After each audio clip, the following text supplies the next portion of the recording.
All right, we're live. Welcome everyone to tabletop. Tabletop. Welcome to the Anima game. It went right into my show. Anyway, we've swapped players. Now we are missing Alex / Dr. Hawthorne, but we've got back Alicia / Thaddeus, who is currently listening and not not here at the moment. I promise though, Alicia's here.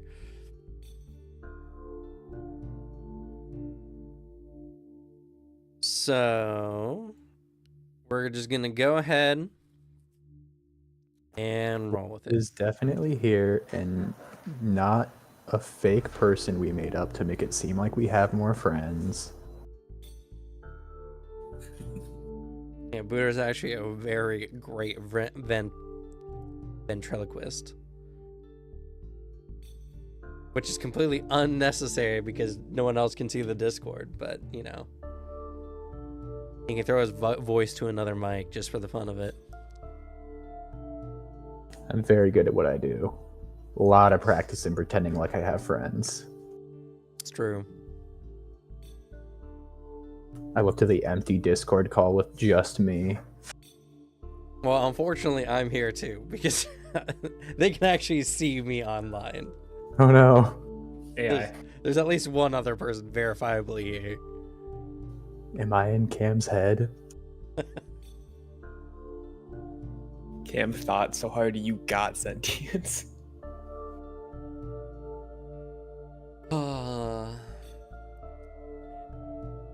You need to read more Lore of the Mysteries, Booter. I am. He was doing that today. He needs to read more. You're probably not even done with book 2 yet. No, I'm not. I'm on book Lord of the 4. Mysteries or Cradle. Pick one. True. That's fair. He's been doing very good on Cradle. I gotta say, I'm proud. Now I had to stop so I could read Lord of the Mysteries. I thought you only listened to Cradle when you shower. No, I got through a book a day for like 3 days straight. That was me pretty much all through Cradle. The books aren't that long. It's crazy how not long they are and how good the story is. Yeah. Then I decided I should probably sleep at some point, so I stopped doing that. Yeah. That's fair. Anyway, what happened last week? So, you guys did some training. Juniper and Dr. Hawthorne got in touch with their key and learned some new interesting things about how their key works. Alphonse and Zerkanon did some language practice stuff. And that was pretty much it for the training for the most part. Then you guys went back home. Now with the Inquisition being distracted by craziness happening in another city, as you guys were crossing the gate threshold back to Dr. Hawthorne's estate, Zerkanon had a weird magical effect and was thrown into the wake. Now he is in a deep, dark cave filled with poisonous gas. Angelica, the goat rat, died immediately. I can't believe this. What? I am holding it against Slug forever for putting her in that dang house.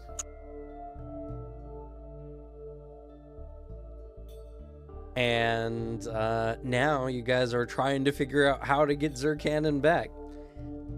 Nihilus has gone off to contact some of his colleagues to see if any of them can help, and we know at the very least you guys have spent 3 days looking for Zerkanon with no results. But in that 3 days, some other stuff has happened. So I Strange, know my watch might be slow. It says it's only been 30 minutes. It's only been 30 minutes for you.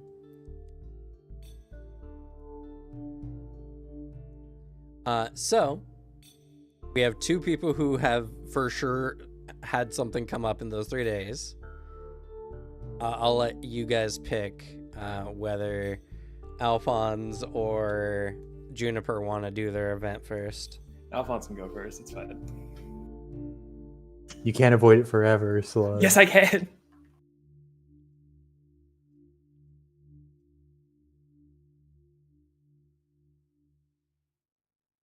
Well, since Alphonse has nothing to say on the matter, I guess Alphonse will go first. Devin's looking for a GIF.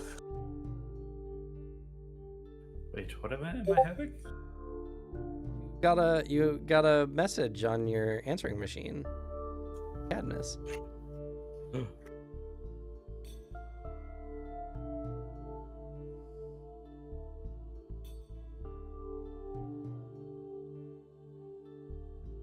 I'm assuming that you would want to listen to that when you were free next. For sure.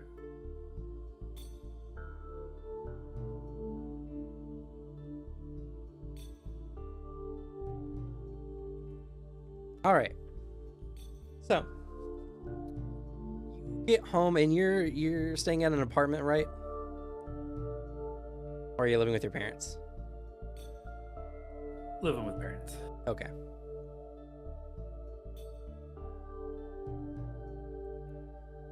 When you get home, one of your family members lets you know that there's a message on the answering machine for you.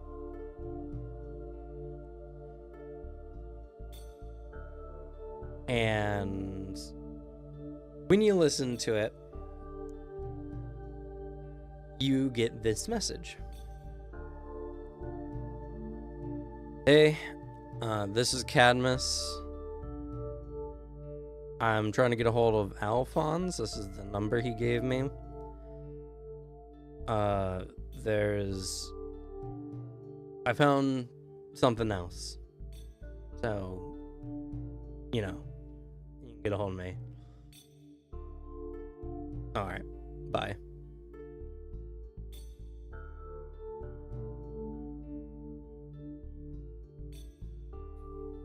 He excitedly dials Cadmus's number. Okay. You do so. The phone eventually picks up. And Cadmus answers the phone. Hello? Hey, it's Alphonse. Oh. Right, yeah, I left that message. That was a while ago. Is everything okay?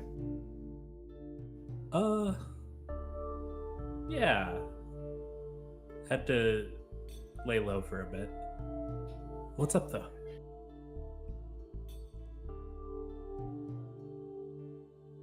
So I was going through all my paperwork. Something came to me about how those runes are set up in that language.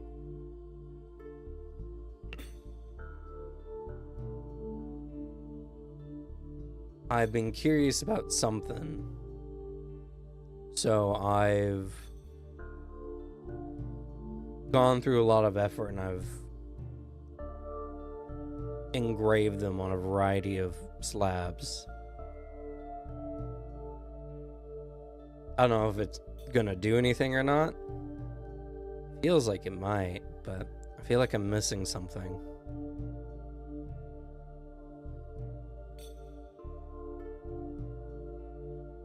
I don't know. I mentioned that orb thing at the site, or at least you mentioned it, seeing it, and there wasn't one on that pedestal. So I've been trying to find something like that.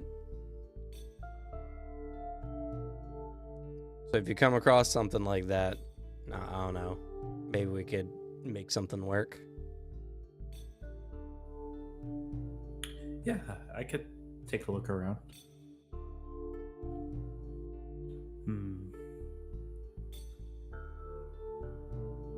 I'll have to check a few sources for sure. What did the orb kind of look like originally? In your vision, you saw a dark-looking, almost a very dark green, like spherical gem-like orb. Very dark and almost looked like it had a swirling cloud-like patterning inside.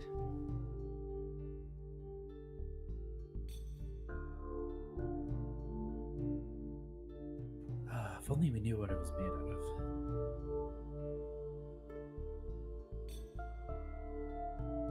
of. Actually.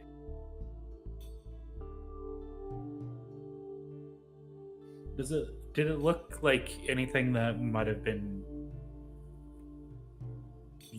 like a material used that maybe I've seen or read about?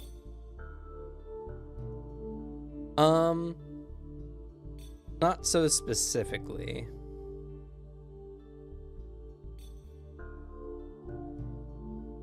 I see.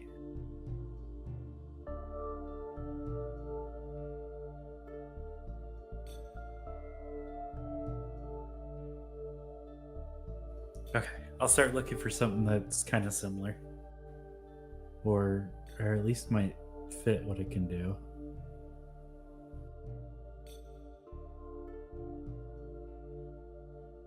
Yeah, I mean, I don't know. It feels like a long shot, but I don't know. Just something came to me, and I figured we could try something. All right, I'll do some research and throw out some questions some people's way. Maybe something will turn up. Okay. All right. I guess I'll talk to you later then. Oh, sure thing.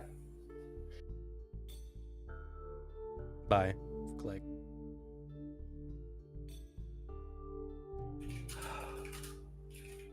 Ponders.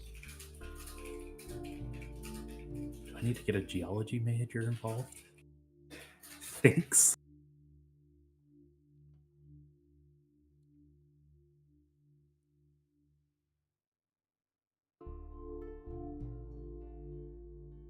But yeah, leave it there for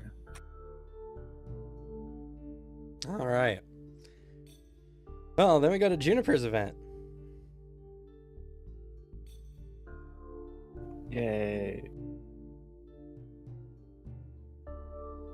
Or at least I'm assuming, because you said last week you go home at some point.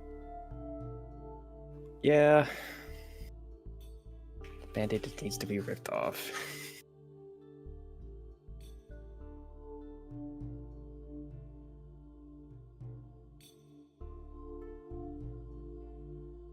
Probably would have caught the first bus from Hawthorne's to home. So whenever that would be. Okay. Sometime in that, 3-day period.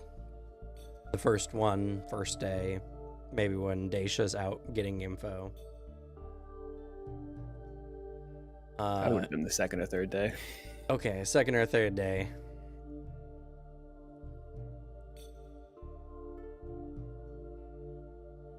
Do you go home alone?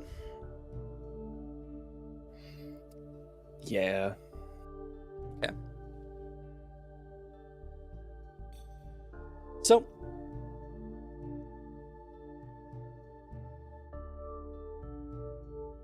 you go up the ramp to your home, opening the door and entering through.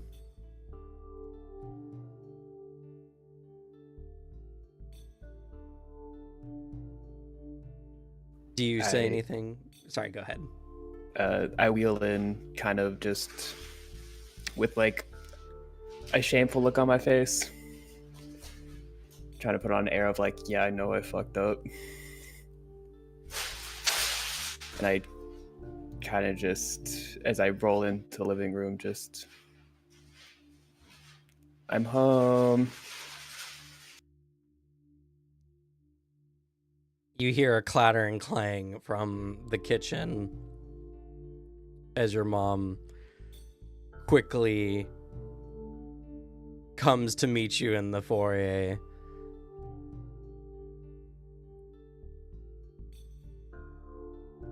Probably with your dad behind, unless he has a very long job. I don't know much about your dad at this moment in time. I don't know if he probably would have gotten laid off. Imagine him just like a blue collar worker.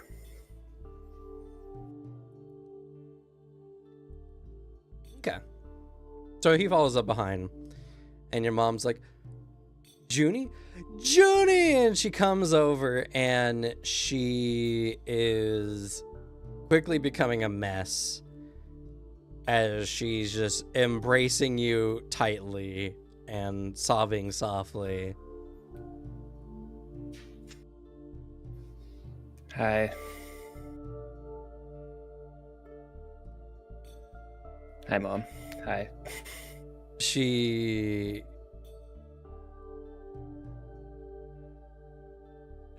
just in a complete emotional wreck as she's just like, we thought you were gone. We went to the Heavenly Order and we had people looking for you. We had no idea where you were. And she kind of looks back and just looks you in the face. You can see her reddened cheeks and puffy eyes as she's just looking you over. She's like, where were you? I'm sorry. It was the spur of the moment thing. I just needed a break.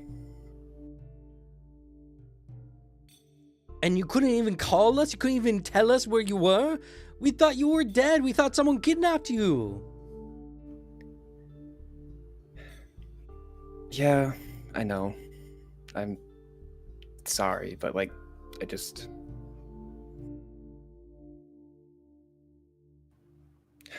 I don't know. My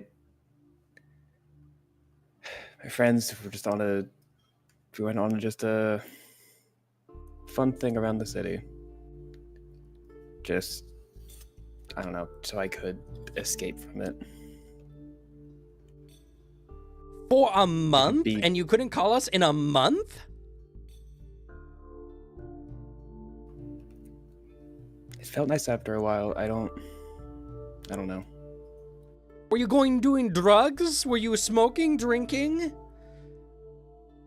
You were gone for a month, Junie.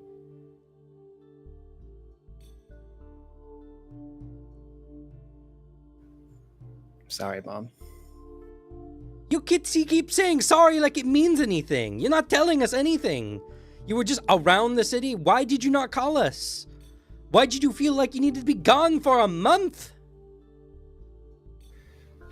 Ever since the accident, I felt like I've been just coddled too much. Felt like I became less of an adult in your eyes, and I just wanted a break to be one.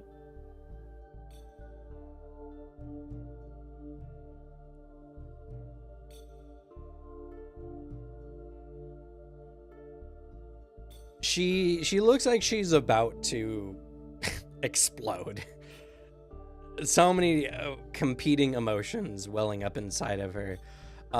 Your father swoops in and kind of moves her off to the side. And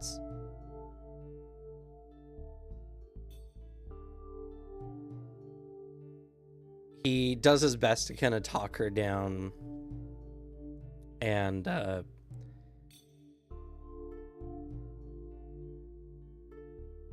he turns to you and tell me about your dad, I guess. What kind of individual is he? I know he's blue collar. He's very much like blue collar, strong union man. Very much just like Papa Bear energy until like kids just start fucking around, then he becomes mad dad.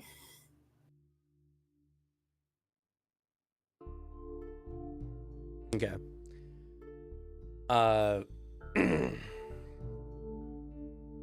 He looks at you And he says, an adult doesn't hurt their family like this. You want to be treated like an adult, you have to act like one. You just ran away like a kid.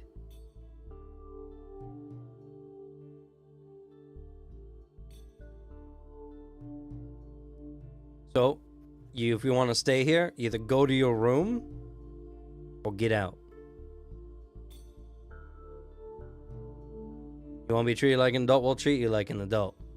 But if you're going to be a part of this family, you got to respect your family. Tell your parents where you go. Don't disappear on us like that. You have no idea how much you've hurt us and how much we've been crying and suffering because of you.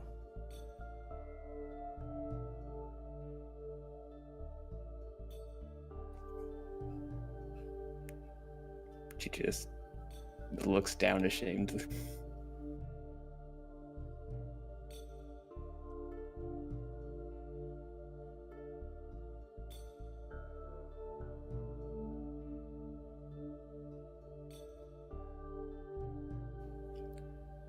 And kind of just hangs for a minute or two as she's deciding.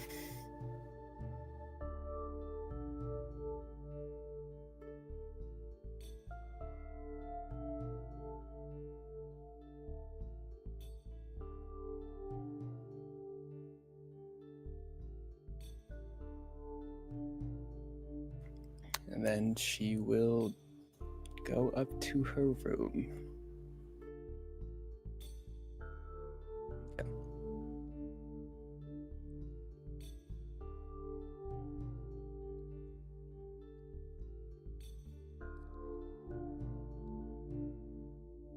It is an incredibly hard, mentally, and awkward time as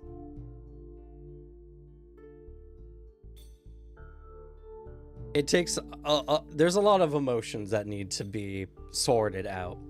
And your parents, have always been loving, but your mom cares too much, especially for you since the accident, and your father has always been more on the aloof side, but he cares deeply about your mother. And you can tell that this stunt you've pulled has made him incredibly angry.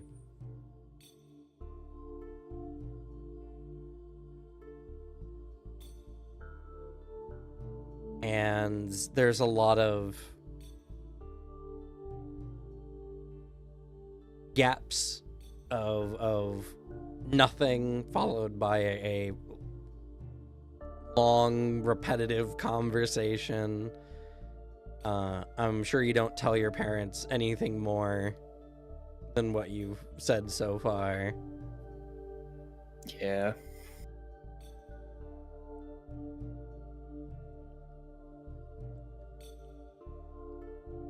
And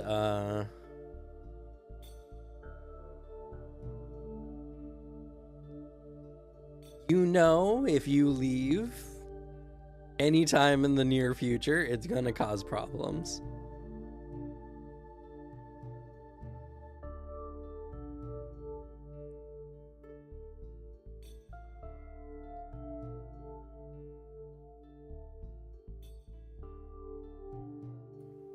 Yay.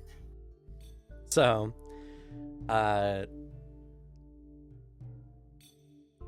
of course, at any time, you could attempt to convince your family, talk to them again, try a different approach, or you can just do your best to appease them and stick around. I mean, obviously, your mom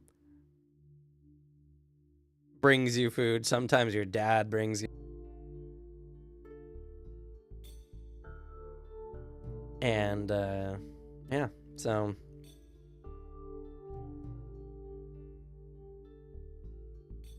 What do you do? Because your friends are out currently looking for a way to get to the wake to hopefully go save Zercannon.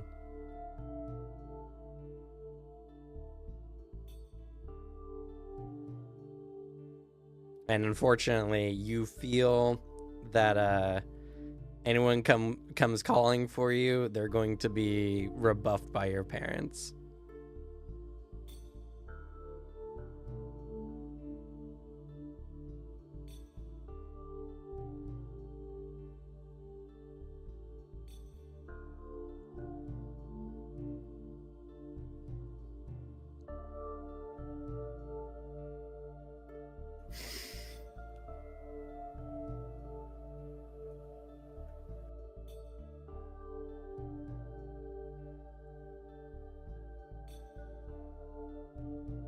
I kind of, at this point in time, I will just wait until I hear the phone ringing.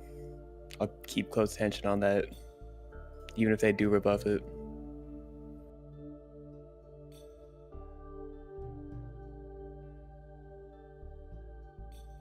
If I get a phone call, it's for me. I will try my best to, when they call, to let them let me talk, or have them let me talk.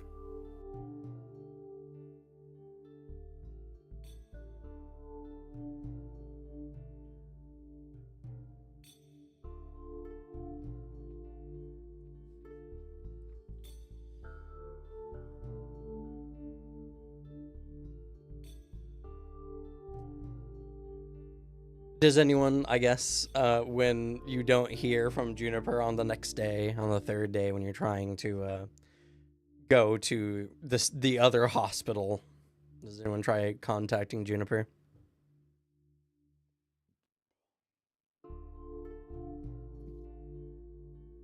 Daisha would.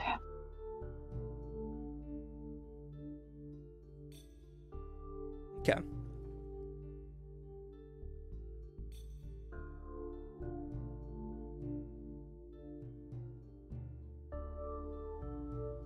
Just finds Juniper's number and gives them a call. Okay. So you give a call. Juniper, you hear the phone ring in your house. Unfortunately, it takes you a bit to get to the phone.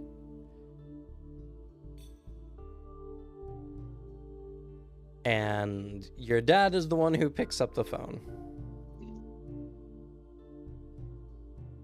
So, Daisha, you hear the phone get picked up, and you hear, hello. Hi, my name's Daisha. I'm a friend of Juniper, and I was just wondering if she's home. She's not seeing anyone. He hangs up the phone. Wait, that. He just looks at you.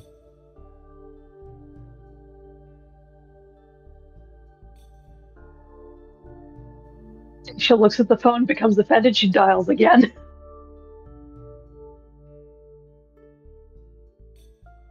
He looks at the phone. Can I please at least just talk to my friend? No. This is what happened last time. You think everything is okay? You think we've forgiven you? He looks at the ringing phone and he's just getting more and more irritated. He just picks it up and slams it back down.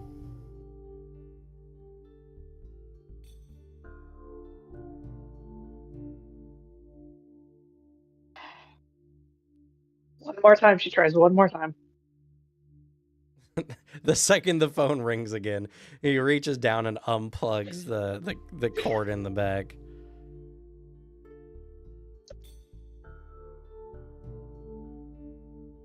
In the out of service dial tone. Yeah. He just looks at you, Jennifer, and he says, "You didn't give us the same privilege to tell him what's going on. So why should we do the same for you?"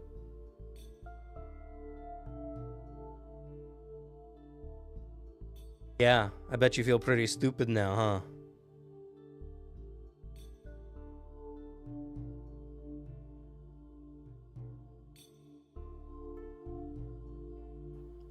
Kind of just stare at him.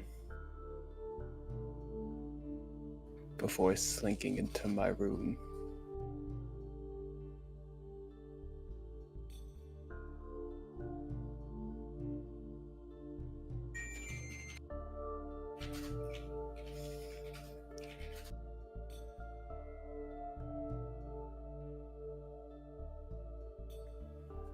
You just hear your parents conversing. You hear your dad's somewhat loud voice just being like, "Our friends are calling. I said no. She can't even tell her own parents what she's doing. She doesn't get to tell her friends nothing. And your mom's not really much on your side in this either." And there's a lot of tense emotions. You can tell that you disappearing for nearly a month upset them greatly. And worse yet, it was a month that you chose. You weren't kidnapped. It wasn't something out of your power. You chose to be gone and just not talk to them. So yeah, I think this is not gonna resolve itself cleanly anytime soon. Yeah.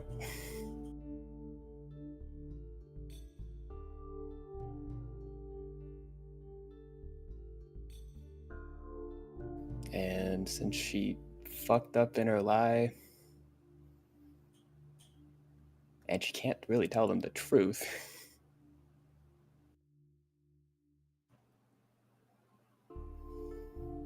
just gonna start packing what she can carry on her.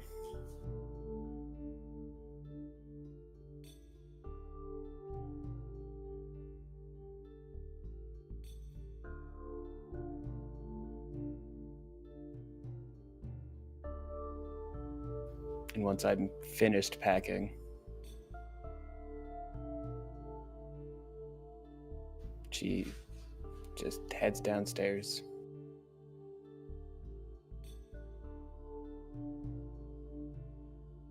Okay.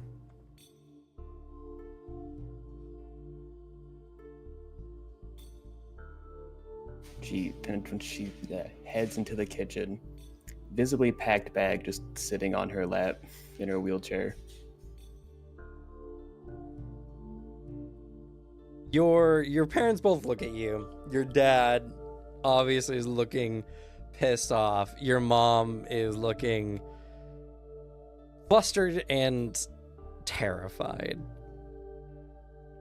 And he just turns to you and he says, "Where do you think you're going?"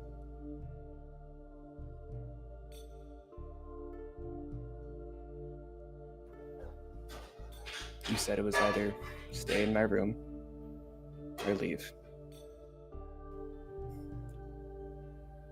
I can't offer you more than I'm sorry right now.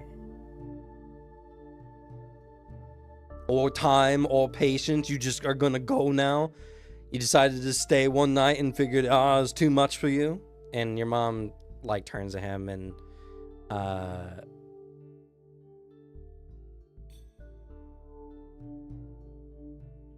I don't know, what's your dad's name? I don't know. Alright. Your mom turns to him and is like, "David!" She turns to you and "Junie, you don't have to go anywhere. It's just, you have no idea how much your dad and I wept when you are gone. We just need time. You don't have to go anywhere. She stops herself for a moment and then she looks at you. You know you have to be punished, right? You know what you did was wrong."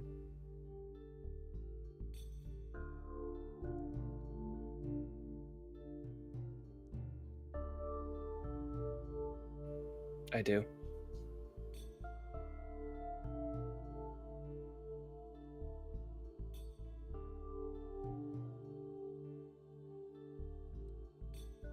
We can't just let you go whenever you want. There has to be repercussions, Junie. When you hurt people you care about, there has to be repercussions. Saying sorry is not enough.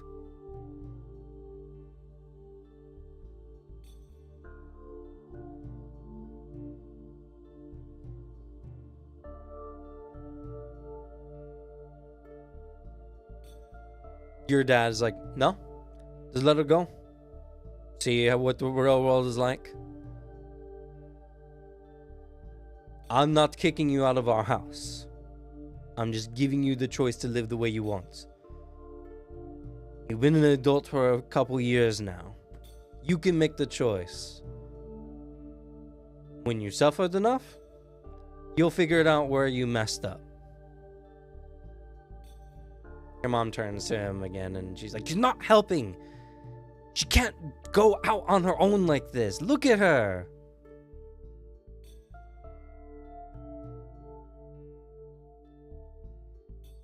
Your mom turns to you with a pleading voice. Junie, please. Just go back to your room.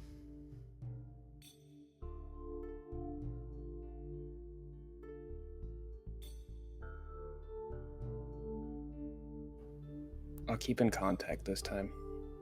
I promise. Junie, wait. Your mom is on the verge of tears.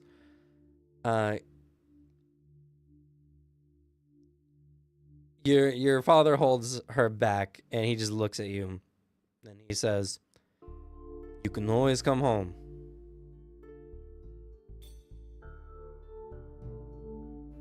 You'll always be able to visit mine.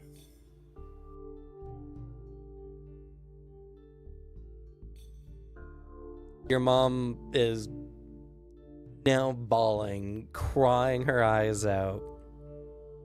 And your dad's having a hard time keeping his cool too. He's not angry. You can see he's tearing up kind of bad too, but he's always tried to be strong.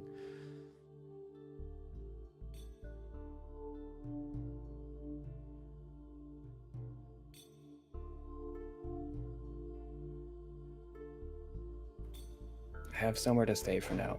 I'll be fine.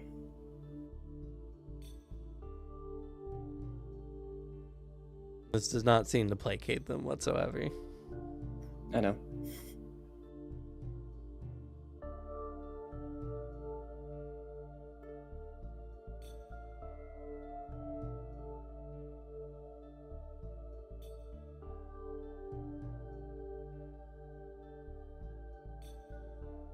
No? Well, that I'm assuming you leave?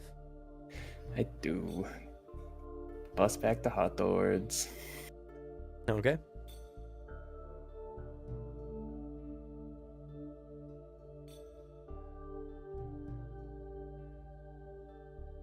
So you arrive at Dr. Hawthorne's place, which is now just turned into, I guess, Party HQ. Yup.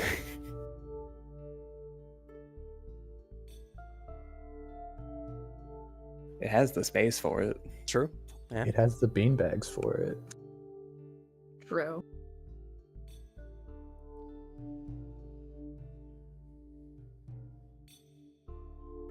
Daisha probably is still looking quite peeved.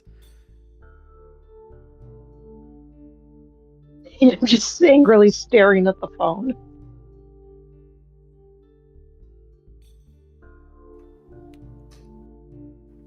Man, I fucked that one up. Sorry about my dad. I'm sure it was just the emotions. She grumbles, walks away from it.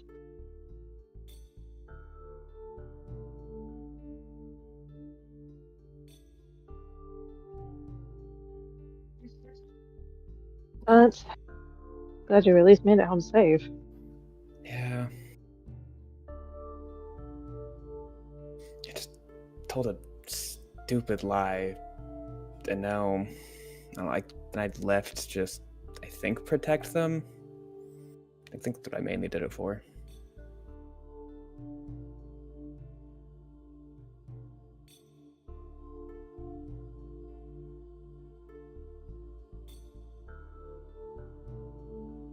God, I wish I could just tell them everything.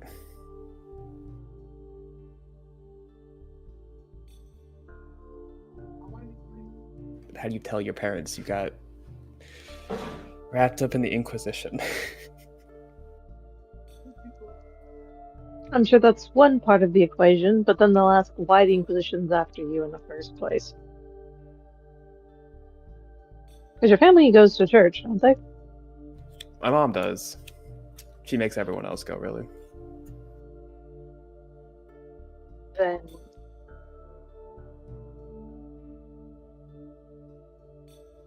if you tell her, you will eventually have to admit that either you yourself are practicing something the church says is wrong, or that you're associated with people that do. Yeah.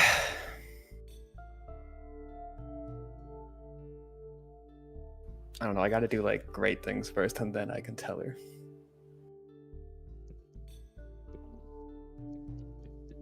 Do you think that'll be enough time? Because there is such a thing as waiting too long.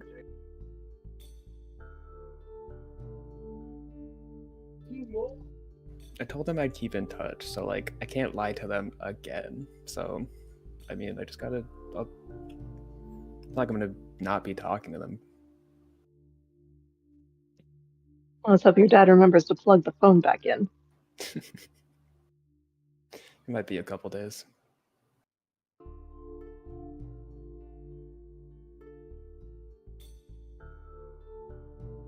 There may be a slight catharsis knowing that he was making such a big deal about how it's so hard in the outside world for someone like you, and you're now going to a mansion. Yeah.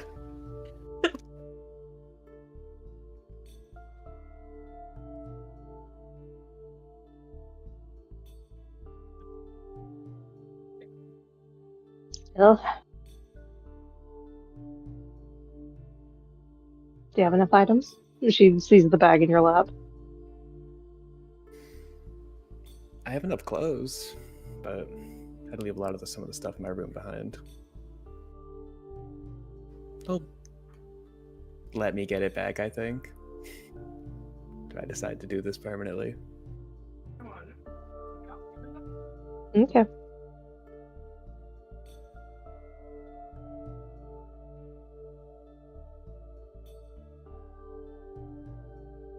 Well, I was going to tell you that we were going to head to the hospital next.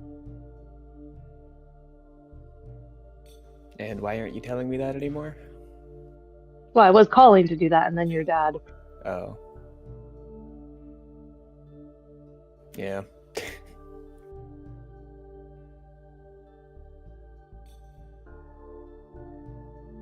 Well, we can still go if you would like to, or if you need some time to yourself. Please let me distract myself. Okay.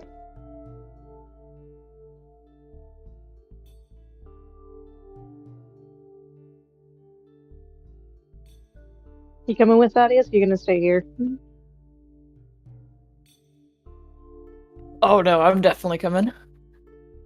He puts on his jacket. Okay. Gotta be back before dark.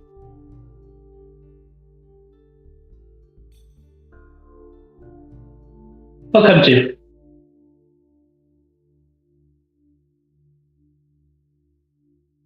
Sorry, Wait, what was what that? did You you came in say? very He echoey. said, I'll come too. Sorry, he's on his phone, I think, because he's making dinner.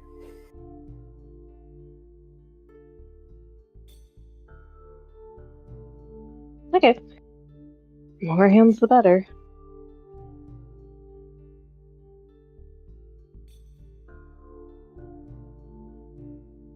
Okay. Well, with that, you guys go out on another excursion with unfortunately not much to show for it.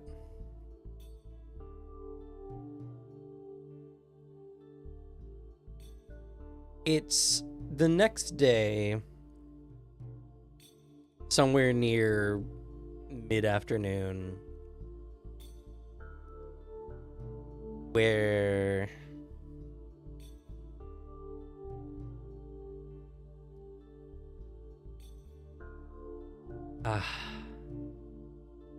all right, so I have a character in mind who's supposed to come up.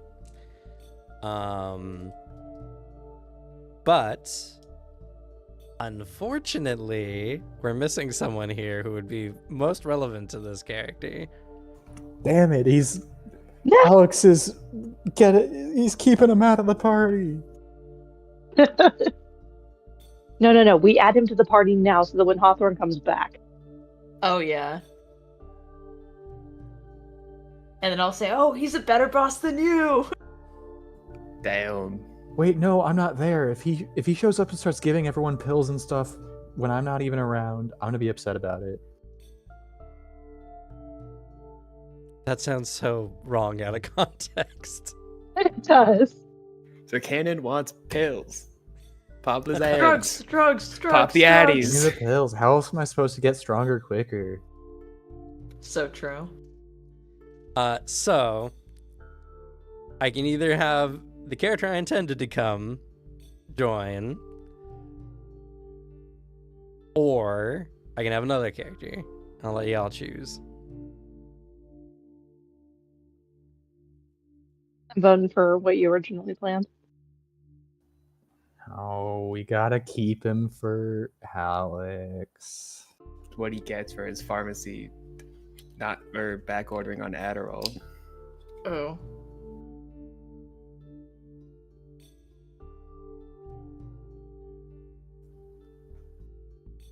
Damn it, pharmacists. I don't know if that's a vote for or against. Like, It's your interpretation. because we got one yay, one nay, and then that's what he gets for not being here, which sounds like a yay.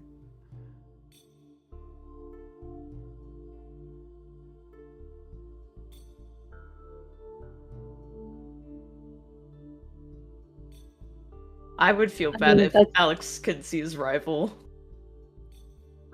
I mean, he get to see his rival just next time. We We'll just have to cut back to when he first arrived. True. Redo the whole session. Just redo the whole session. I have another character I was intending for you guys to get in contact with as well. Is it my boy Gray Hat or whatever? It might be. My God, I remembered the name without even looking at my notes.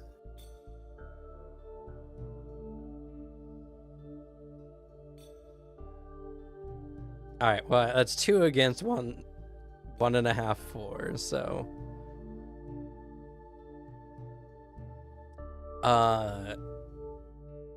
there's a knocking at the door. Who would like to answer? Thaddeus, please, Thaddeus, answer. Yes, Thaddeus, I'll please. answer the. Yeah, that is. Door opens and there's an explosion. Not again. Perfect! This is my why- moment! This is why we make Thaddeus open the door from now on. He just gingerly opens the door. Okay.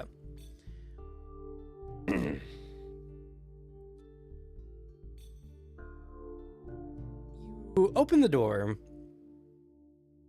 and there is a tired-looking businessman. If anyone's, I know everyone here besides Suzanne played Orange and Violet. Scarlet and Violet. Scarlet and Violet, there we go. The color they used was orange for a lot of their stuff, though. Scarlet and Violet. You know, the normal gym leader guy? My dude Larry. Oh Love him. yeah! He looks like a Larry. This poor man. He looks at you and he says, "Hello, your friends wanted me to come and help you with your problem."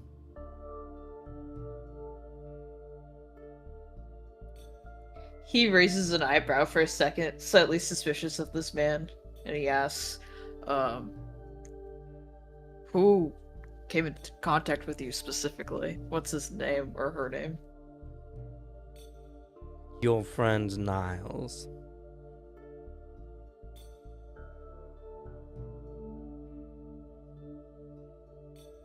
Oh, you can come in. He lets him in. He walks in, his gray suit and briefcase, really accentuating his businessman-like appearance, and he has a slight, almost hunch to his posture. As he kind of walks in,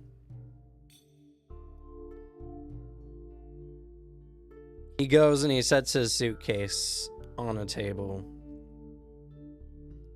And he pulls over a seat and then he sits down with a somewhat exhausted sigh. So, you have a friend who is trapped in the wake. Yeah. Yes. She sets down a glass of water in front of it. Thank you for getting that.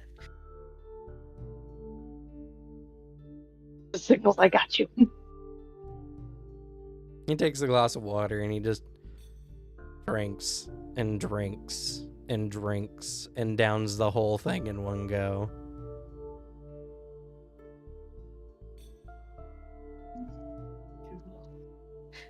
Do you like another one? No, I'm good, thank you.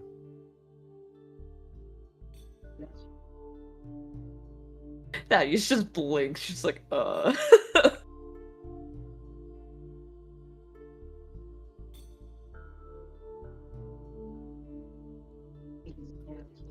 So yes, our friend got trapped in the wake on the way back here.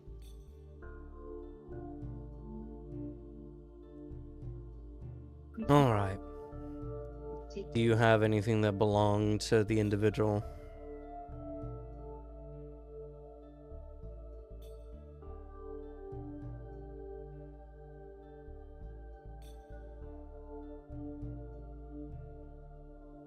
Hey Thaddeus, do we still have any of those peaches he brought? let me go look. I hope not. They would probably be not looking too good. Completely rotten piles of mush in the fridge. He just almost wants to throw up because it's completely wrong. He's like, I don't think you want to be touching this. Do we have anything else of his? I think I might have one of the scarves he's been wearing. Oh no, wait, Just snowballing. He did help with the garden outside. that's true. Juniper, do you remember where Zerkanin keeps his gloves?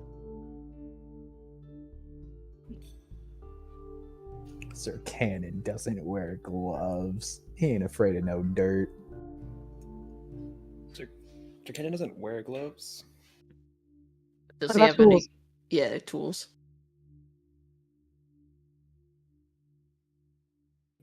He has a little apron. Where is that kept? Is it like kept here or back at your place? We probably got a little gardening shack now. The little like equipment shed that he has like an apron in. Most of the tools there were kind of just bought on Hawthorne's money, but the apron was his.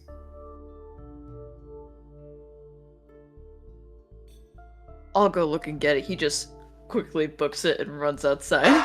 You'll know it when you see it. Okay. Then he immediately comes back with a neatly folded apron.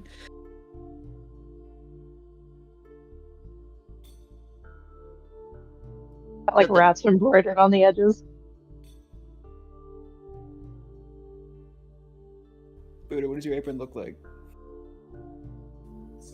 It's like one of the dark green gardening aprons. It's kind of small and has like a big pocket on the front, and there's a little embroidered flower on it, and then there's a line of text that I have definitely finished thinking about. It wasn't called out halfway through a thought.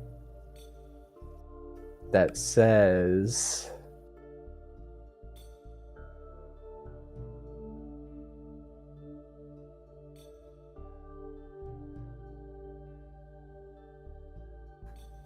I don't know. It probably just says something wholesome like roses are red, violets are blue.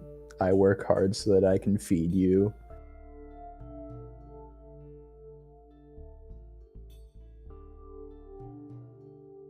All right. So Grey Hat receives this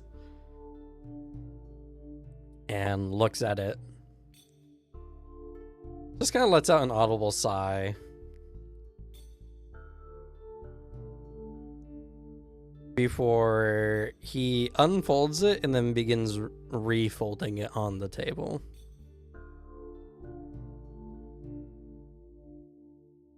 It takes on an almost like paper airplane like appearance. With a long point, like an arrow. He then opens up his briefcase and begins taking a variety of things out of his suitcase. He starts setting down small vials and candles.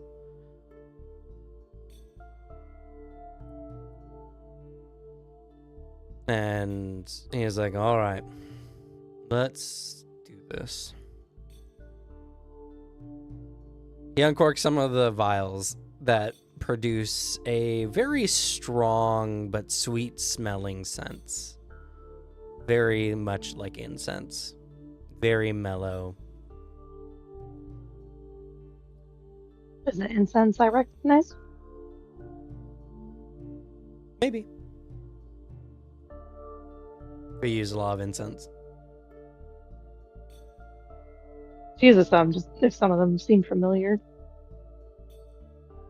Jesus, the standard stuff like sandalwood and dragon's blood and stuff like that.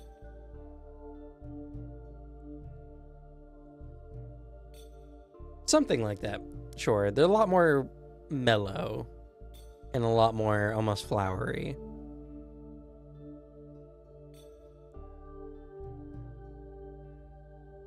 Setting all that up, he sets up a small array and starts lighting the candles.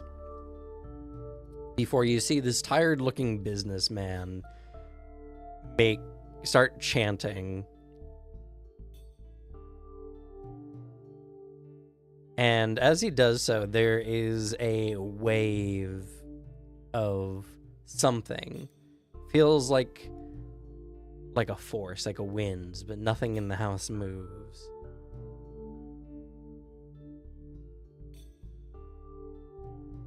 After about a minute of this chanting, he steps back, and the apron that has been folded into the shape of an arrow lifts off the table and begins spinning like a compass.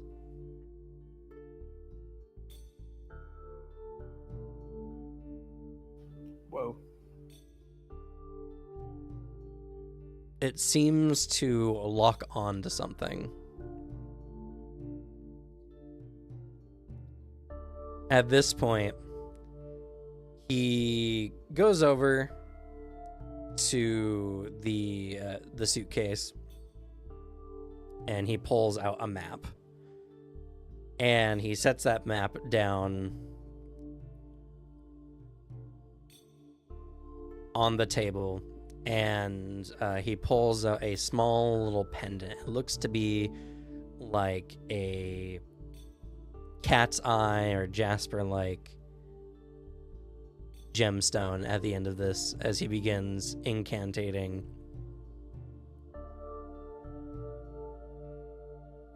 And he lets it hang over the map as it begins kind of loosely spinning in his hands. He then orientates the map, and then he begins slowly moving the gemstone over the map in a direction, the same direction as the apron is pointing.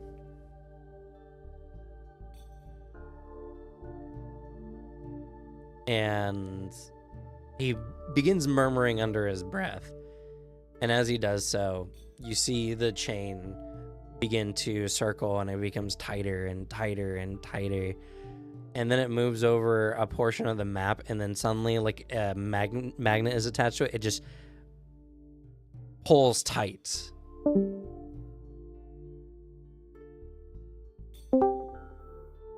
and it seems to be somewhere in the Lucio mountain range.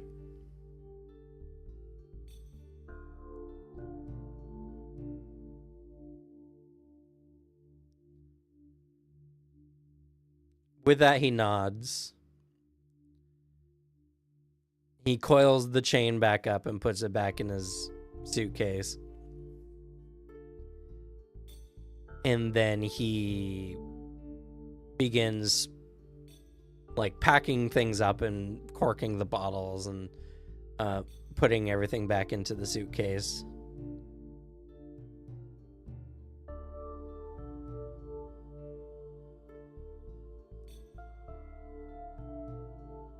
What now?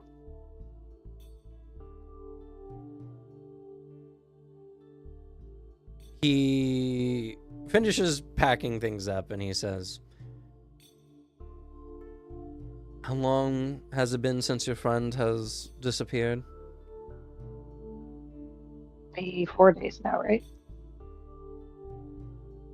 Yeah. 4 days.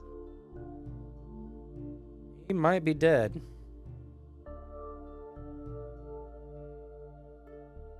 What?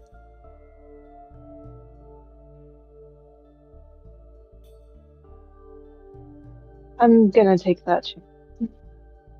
I'm sure he's stubborn, resilient. I'm sure he'll be still alive still. Well, if my divinations are correct, he is currently in the Black Smoke mines in the wake.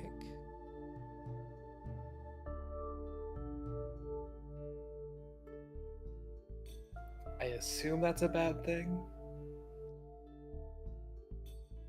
There are near endless amount of circling tunnels that tunnel deep into the earth, and they always have a perpetual smog that emanates from its depths.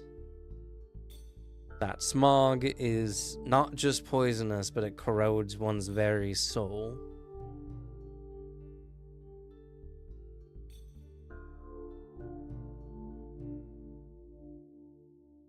Is there anything that could protect us from the corruption? Yes.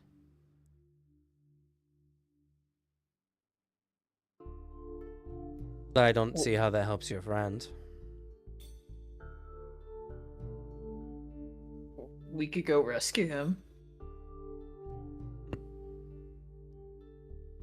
He chuckles, kind of breaking his facade a little bit before he goes back to the tired businessman look.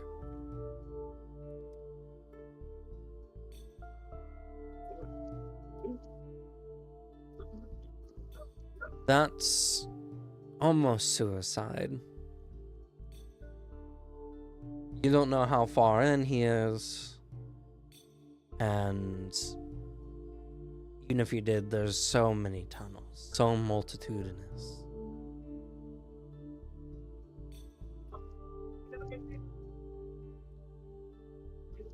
I at least need to make the attempt.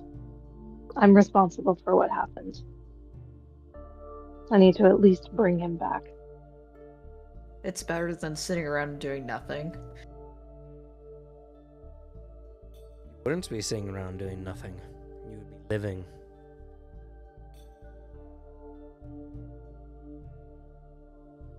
Look, we can do something.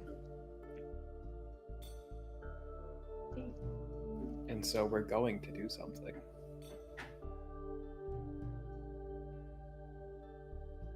Right, what do you plan on doing? Well, you said we might. We could do something, so I was just saying if we could do that thing you're thinking of.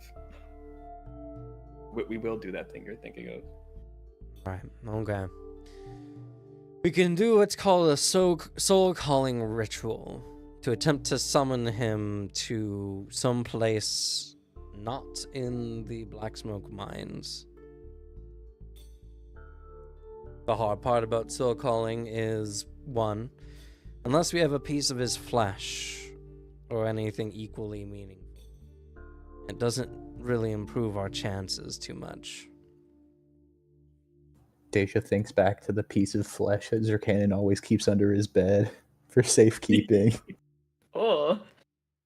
You would have found that digging through your room. Just in case. Mm-hmm. What if we had a really clear view of what his soul looked like?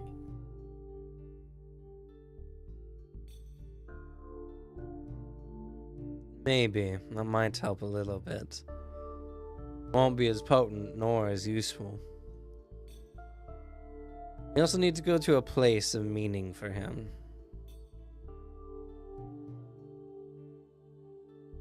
Oh, that one's easy. It looks outside of the garden.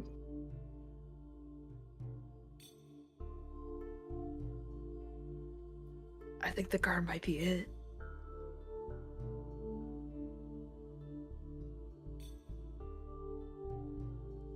No, this is not a summoning ritual.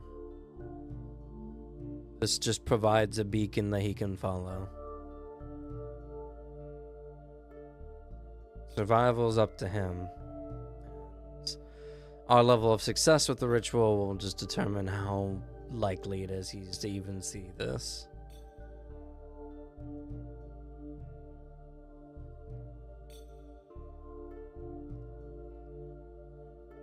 And there's another problem. Time in the wake flows differently than it does in the real world.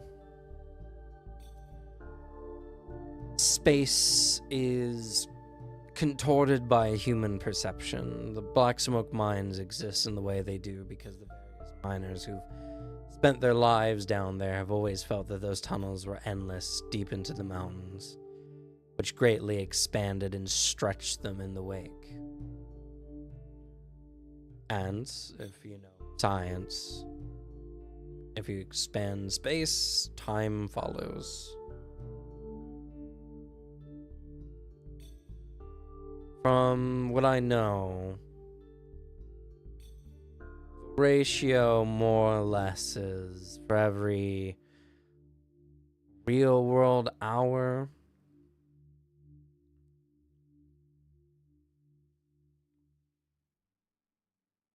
it is 1 second. Yeah, let me pull up a calculation for this.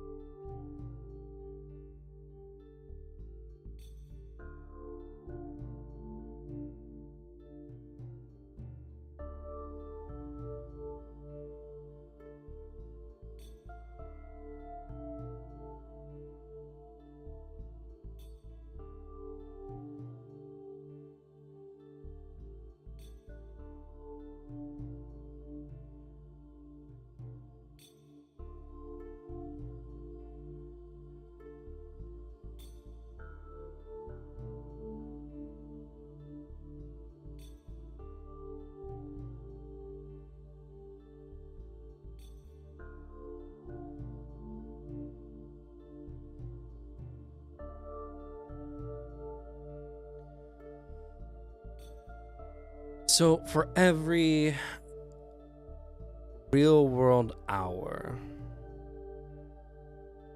is about 14 and a half seconds.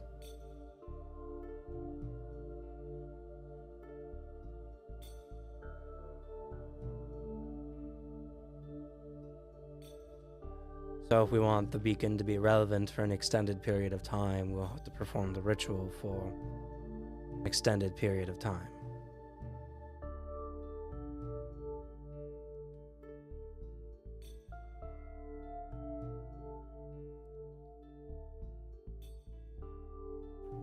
How can we help you in this?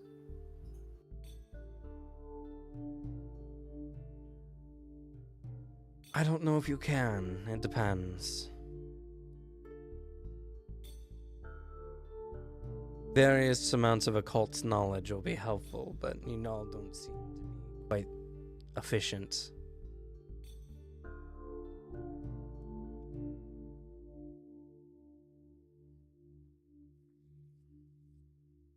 Yeah, I really only started learning about this stuff recently. Same here.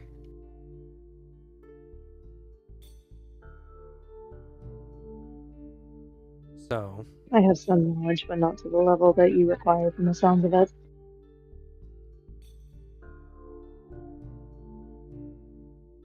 on top of this, while I'm doing some of this in part due to my relationship with Niles, I also will require compensation for such an extensive ritual. Compensation. Money or services or something else. Well, unless you have any artifacts. No? Then money.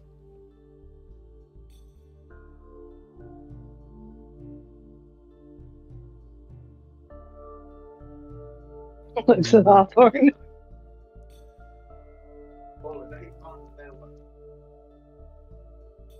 I have an Inquisitor gun. It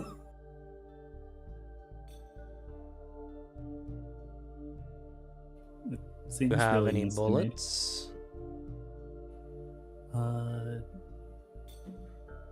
A couple special ones and some regular ones. Only a couple special. Well, anyway, my rate I'll be charging is 10 gold per hour.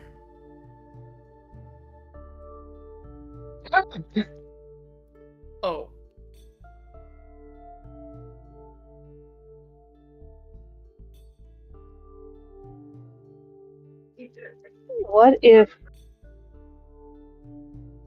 What about entering the wake?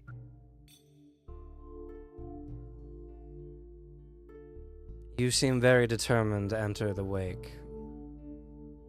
What about soul-corroding smoke? Did you not understand? And what part of me feeling responsible did you not hear? I'm the one that got him into this position. I need to fix it. I doubt your friend would want you to die for something like that. And your chance of success are incredibly small.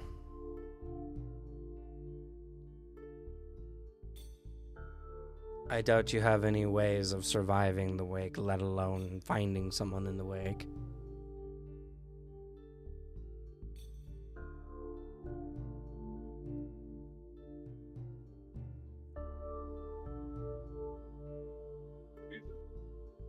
Do you know anyone who's knowledgeable about the wake, specifically?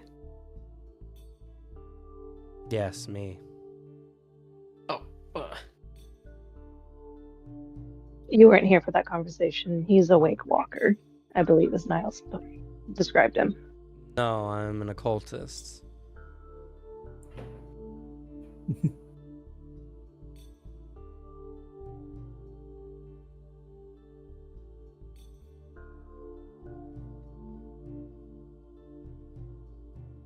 He said other things that might be personal to him for this ritual. What about a feeling he felt?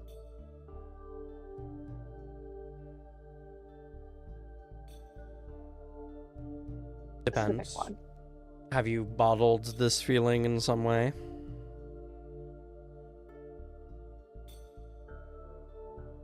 Bottled, no, but I know what it is. I've seen it.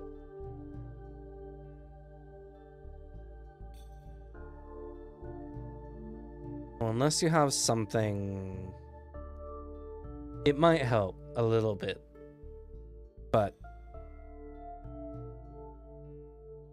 I won't say it will any more guarantee success. Now, if you had bottled that emotion, that would be a different story.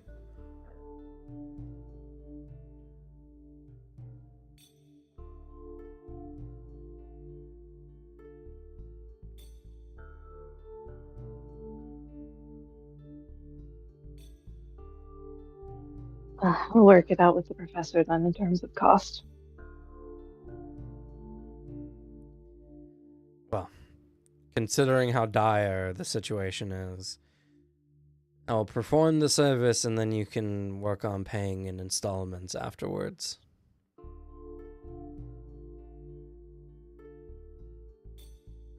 That seems fair. Do you have a preferred address we send the funds to?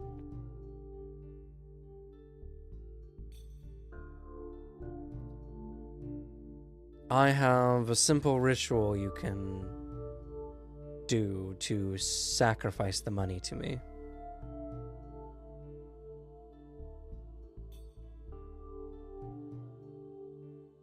Sacrifice. Yes. Cam, out of curiosity, what does this guy's soul look like?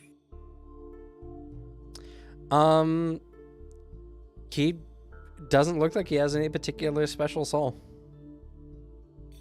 Oh, doesn't even have like the brighter blue or anything. He looks like a normal person's soul. Huh? He can mess with his own soul. Don't believe him.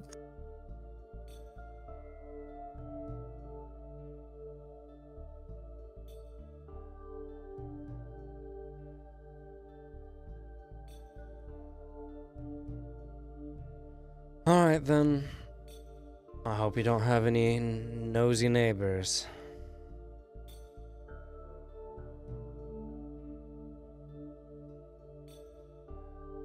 Is there a secluded part of the garden where he has as little view as possible on him, Juniper?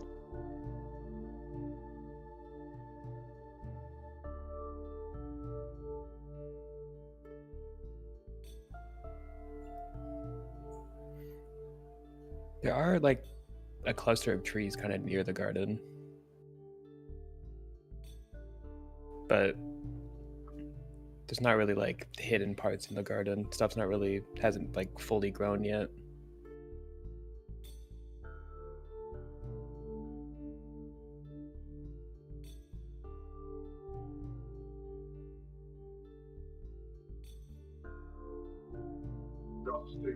Well, it's the best we got for now.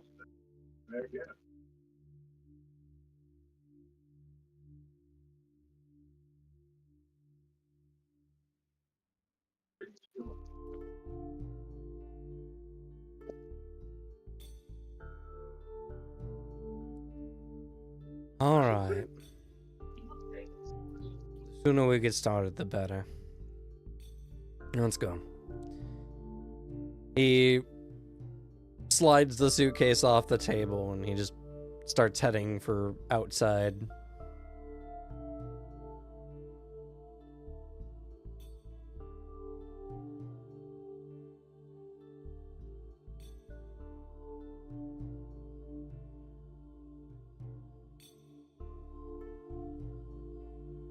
I'm assuming y'all follow him. Yes. Yeah. Yeah. Yep. So he goes out to wherever you indicate would be best for the ritual site.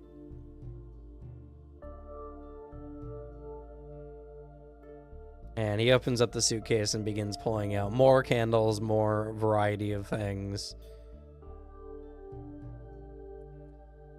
He takes the apron he had with him.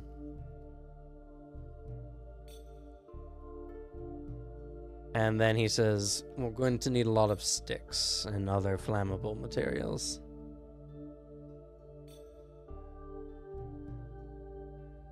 A floodlight would also work.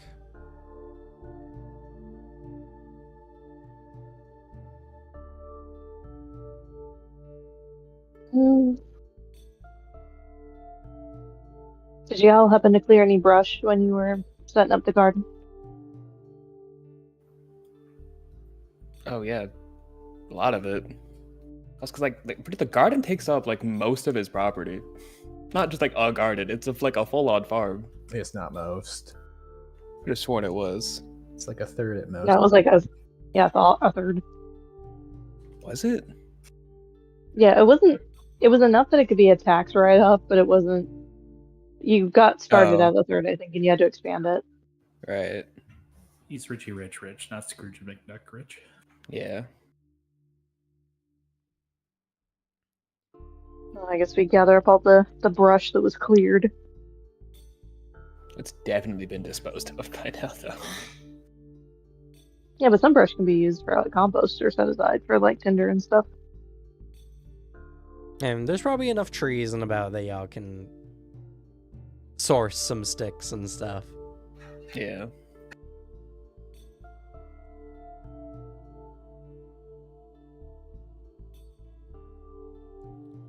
You guys get enough for it to at least get started. As he's preparing the ritual, he takes a variety of vials and splashes them onto the sticks and branches.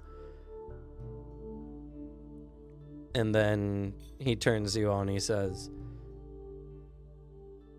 if this fire goes out, your friend is likely to die.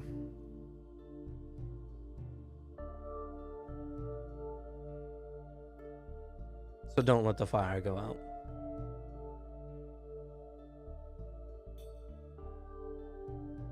Hey, Thaddeus, does Hawthorne have a fireplace?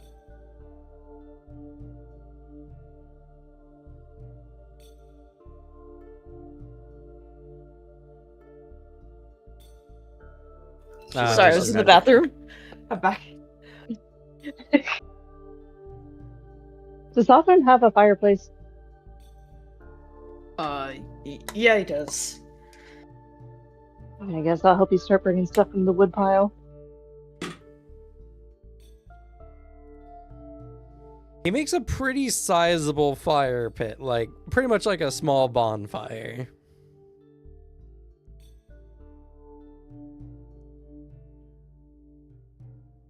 After that, he takes off his suit, folds it up nicely, puts it in the suitcase. He takes off his shirt, folds it up nicely, puts it in the suitcase. And then he takes off his pants, folds it up nicely, and puts it in the suitcase. So as he began taking off his pants, Juniper just full 180s in her wheelchair, spacing away from him.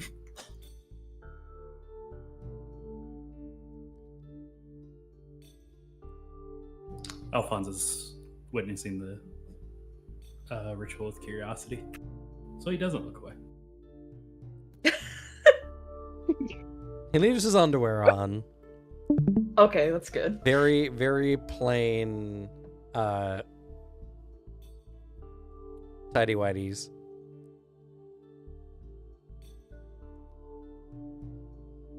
And then he goes and he sparks the fire. The whole thing lights up real big. And then he begins chanting, murmuring, and as he does so, he starts dancing around the fire pit.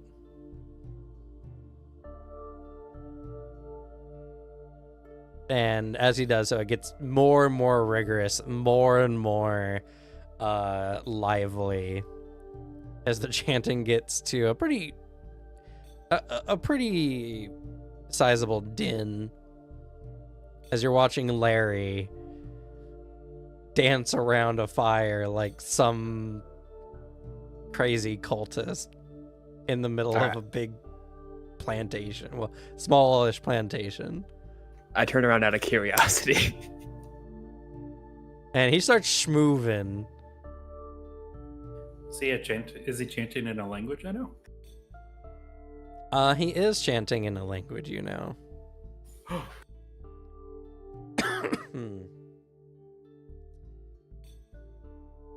He is.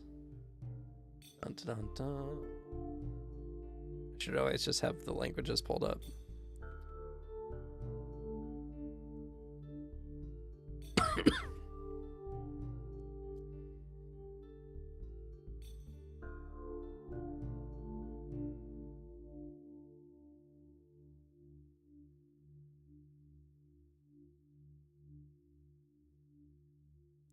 He begins chanting in Hermital,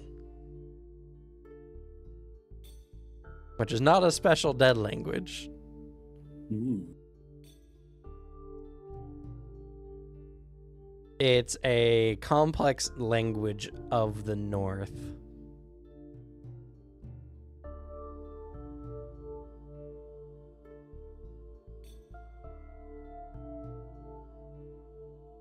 Going by, I don't know, maybe this would be a history check, but how often would you find the language here in this city? Sorry, what? This might require a history check, but How often would you come across the language in this city? You don't need to make a check. Almost none at all. Hmm.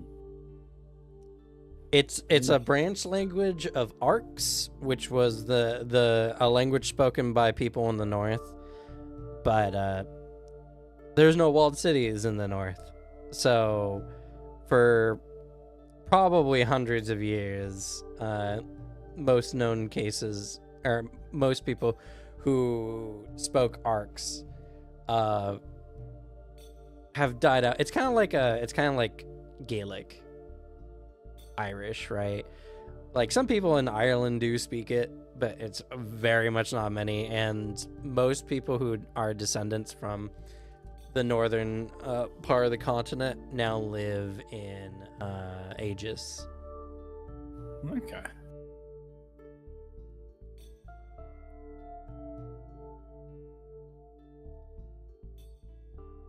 But yeah, Larry begins dancing the night away. Dancing every hour, providing a beacon of 14 seconds to Zerkanon in the wake.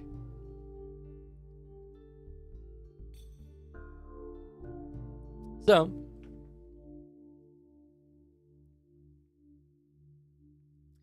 and you provide to him the information on that feeling that you gave him, Daisha, and the appearance of his soul, Alphonse, and he incorporates that into the ritual, but in some way you have no way of really knowing. Hmm.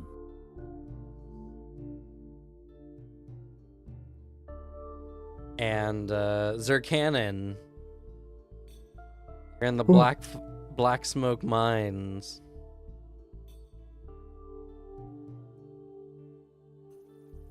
Am I surrounded by guys? Was that how we ended? No, you just saw a creepy little hand last session. Okay. Zerkanon's got his sword at the ready in one hand, and he's holding the glowing little fairy goddess in his other hand to his chest, and he's feeling the burn from the soul poison, and he's getting a little more unsettled with weird freaky little hands sticking in my light here. So I think he is sort of just like ready to get out of here now, and he's gonna turn and just like not full on sprint, but like jog at a pace that's somewhat sustainable. Okay. You do so, though it's still somewhat slow going, as you don't have a very wide range of sight. Only a few feet in front of you. And I'm wearing my armor, which is not good for movement speed. Yeah. As you're going, you start going at the highest speed you can go at a sustainable rate. And as you do so, I'm keeping an ear out for little freaky hands around me. yeah.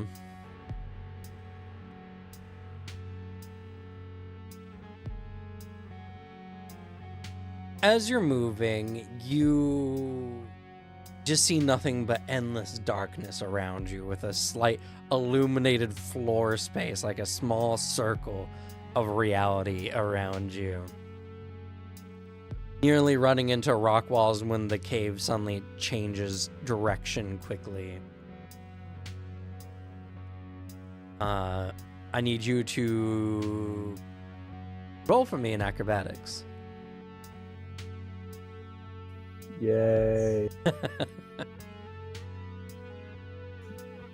A skill I'm definitely very good at. And that's definitely not penalized by wearing armor. Yeah. What is my penalty here? It's like minus 50, huh?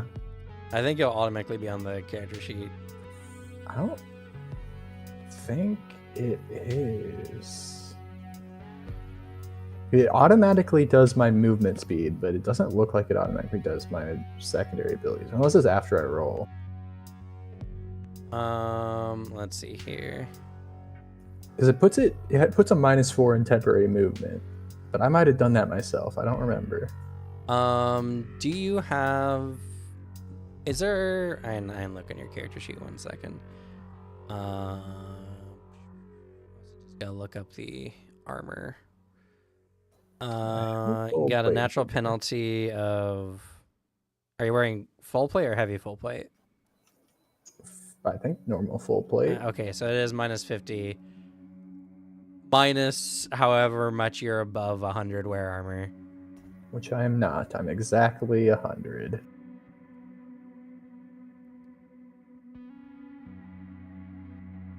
So I got a really good number for this one. Yeah.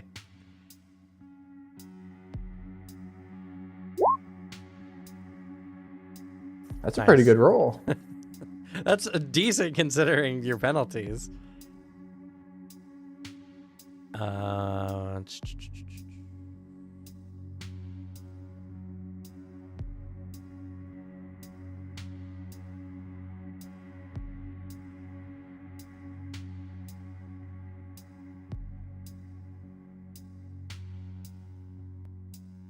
Okay. One of those dark hands reaches out and grabs you by the ankle. You fall, hitting the ground. But as you look around, there's nothing there. I skid a little, like, oh my god. Okay. I use my sword to help me sort of get up a little. So I'm warily looking at the dark, and my comfort from having the armor is quickly disappearing as I am more dreading my lack of strength at the moment. I'm just gonna turn and run again. Yeah. You keep running and running. Another 10 minutes go by, and you feel the smog hurting you. I need you and Tithoria to both make a physical resistance check for me, please. I'm busted. Sir Cannon, you're doing good. Tithoria, She's not so much. Busted. She loses another point of fatigue. Just one? Just one. Alright, what's the penalty for being at 1 fatigue?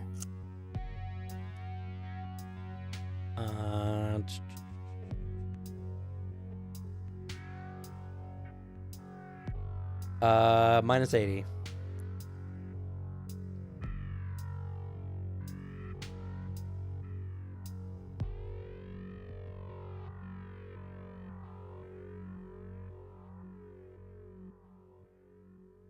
And if my Sheely dies, I can bring it back, right? This is your goddess. Yeah. If she dies, you're probably going to die. Yeah. Guys, I need to get out of here now. Okay. She won't die at 0 fatigue.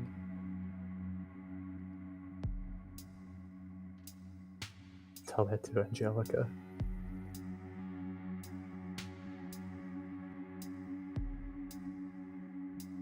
Can I give her my... Oh, wait. Can't I... I don't know if that... No, that's only secondary abilities, isn't it? Where I pump my Xeon into my Sheely. Yeah, I don't think it's for resistances. Yeah. It's a real shame.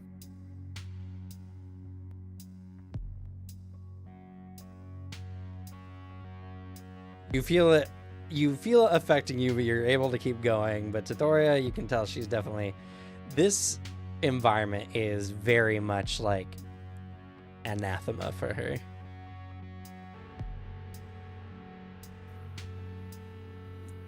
I am just like holding her closer to me and just constantly whispering to her and also to myself, just please hold on a little longer. We'll get out of here.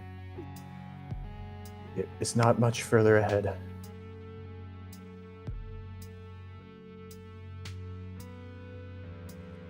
As you're moving, I need you to make a luck check for me, please. So just roll a d100. Plus, if you have any benefits for luck, which most of you don't. Okay. It's pretty good. I'm a lucky guy. As you're moving forward, you see a light in the distance. Deep, deep down the tunnel. The way I'm going? The way you're going. All right. I think I pause for half a second and then just instinctually just full sprint that way. Okay. All right. As you do so,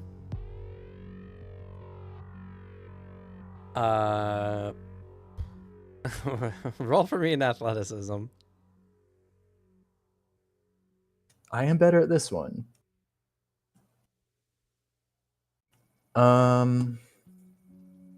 I can pump 2 fatigue max into rolls, right? Yeah. I'm putting 2 fatigue into this. Which isn't good, because I don't have any better of a chance of getting through the poison than my goddess, but I've got the fatigue to spare, and I need it.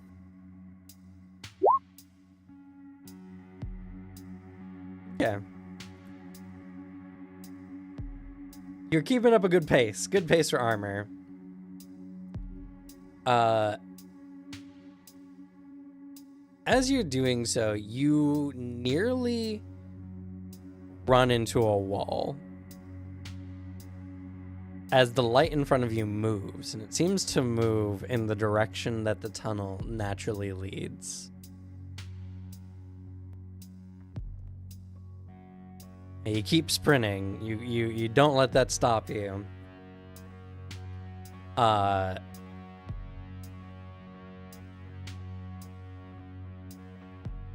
it still seems pretty far. It still seems pretty far.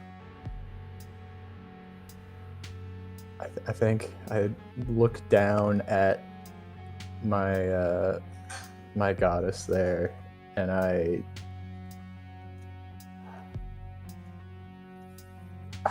think I make a tough decision. Can I lose the easier parts of my armor to get like a slight reduction on my armor penalties, like whatever I can get off quickly and easily, just sort of dropping it where as I'm going? I'll say I don't think you can remove enough without like fully stopping. Like, just losing your gauntlets isn't going to make you that much better off. Yeah. Curses. Fine, I'm keeping the armor. I just gotta run.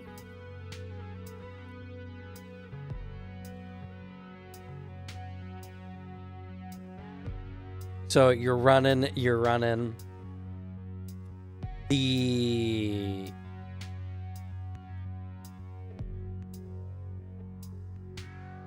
roll for me another luck check, please. I am so lucky. That's insane. Okay. As you're running, you do notice something out of the corner of your eye. Part of the stony wall that's lightly illuminated in green suddenly dips into a much darker color as you see a vein of some kind of mineral.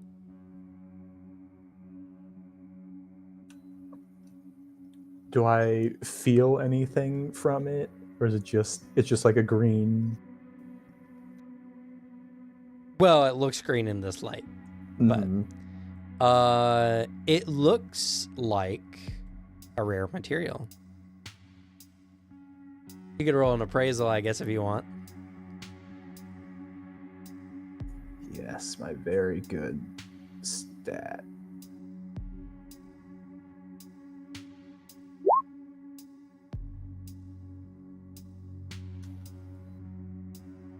You don't know what it is, but it does look valuable.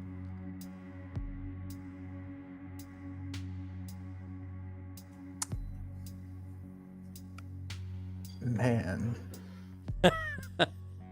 You got very, very lucky, and I'll tell Yeah. you, you found a very good material. Whether you want to stop at this point and get some, that's up to you. It's just like in the wall. Yep, it seems like a natural ore vein.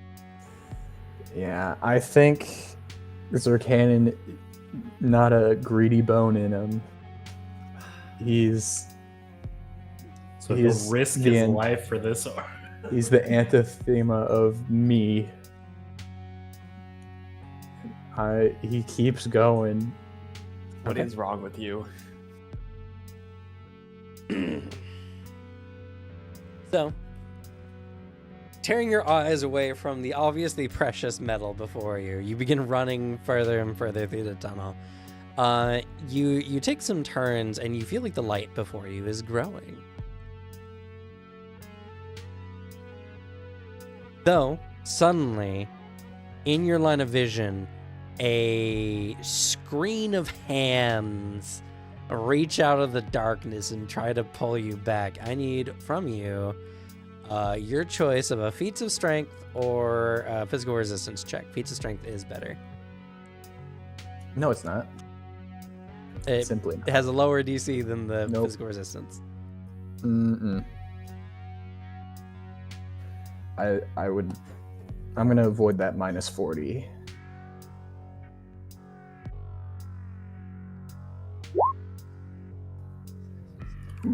Yes.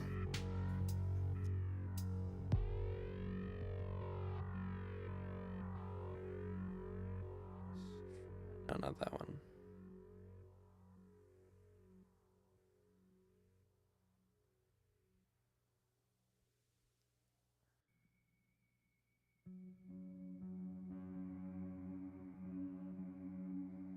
Not quite the song I was looking for.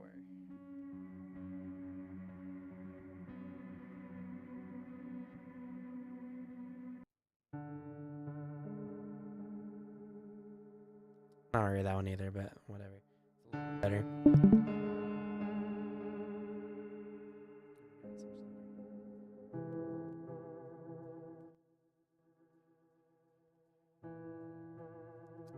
All right. You are grabbed and you're slowed down only a little bit as you rip out of the hands, begin running forward. You're sprinting more and more, and you feel like that light is getting closer and closer. I need you to make a DC 80 athleticism, or you spend a point of fatigue.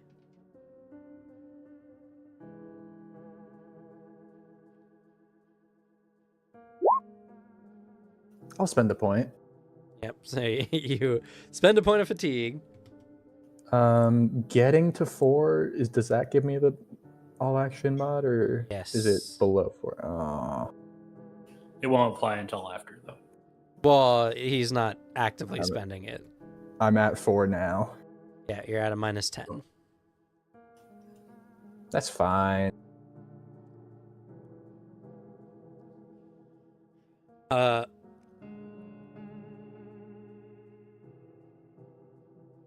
You're sprinting and sprinting, and suddenly the smog in front of you dips down into the cave and creates a smoke screen.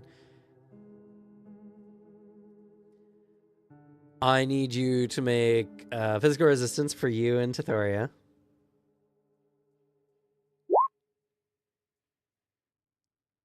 That's another. Oh, All all right. I prefer it this way. That's a fatigue for Zircanon. I prefer this. So that puts me at 20. You're now at a minus 20, yeah. And now I'll give you a choice of a navigation or a DC 80 navigation check or another luck check.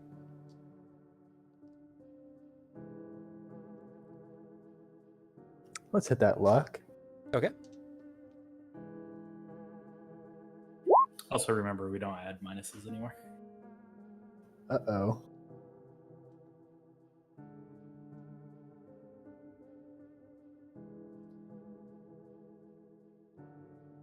So you look around and the billowing smoke fills your vision. You're coughing and you feel it slowly start to dissolve you at your very core.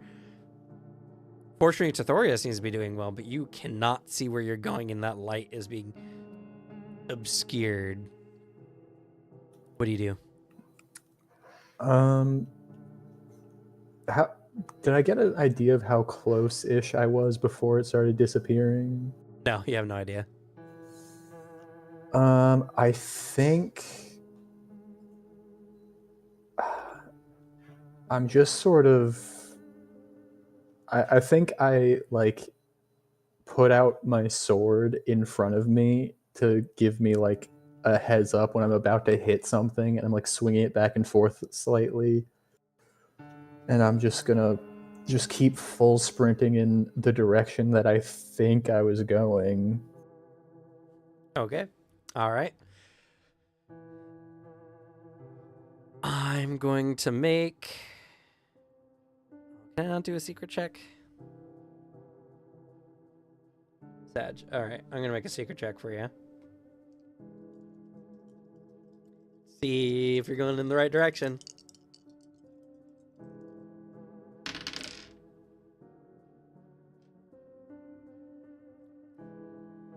So you're running. The smoke not letting up whatsoever. You're moving and moving, just going on faith at this point. I need you to make another luck check for me. Oh no, it's getting worse. You can't see where you're going. You're just hoping you're going in the right direction. You're sprinting more and more. I need you to...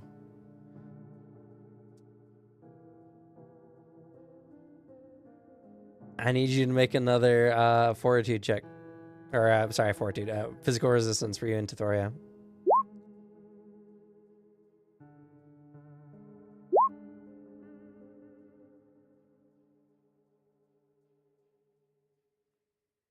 All right. Zarkanon loses another fatigue. That puts you at a negative 40.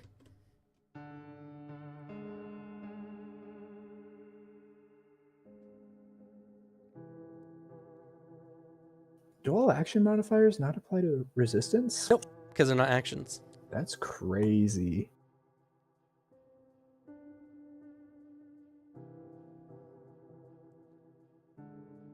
You eventually make it out of the billowing smoke, but you don't see that point of light in front of you.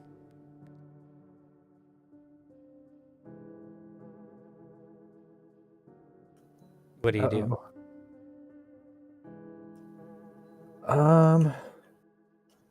Do I think I went in the wrong direction? You don't see that point of light in front of you.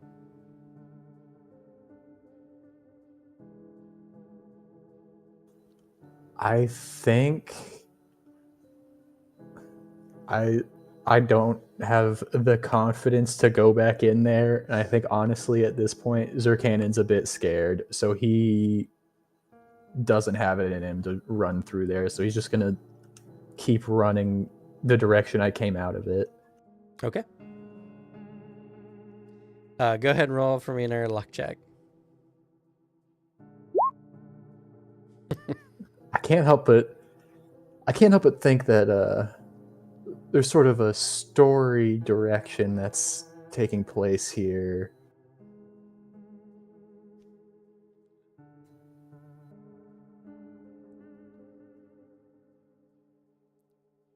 So we cut back to everyone else at the moment. It's been several hours. And Grey Hat is still dancing it up. And you've all been continuously going and getting various, like sticks, branches, maybe some fireplace logs to throw on the fire to keep it going. Maybe we should have a thing of water set aside. He has been doing it for a while. Probably prep some food too. He's barely breaking a sweat. Damn. Oh no, he's breaking a lot of a sweat. You start to suspect why he took off all his clothes now. Ah. He didn't want them dirty. Nuts. We should probably get him a towel too. I mean, if we're gonna do that, may as well draw a bath. I mean, maybe he'll knock off some of the press.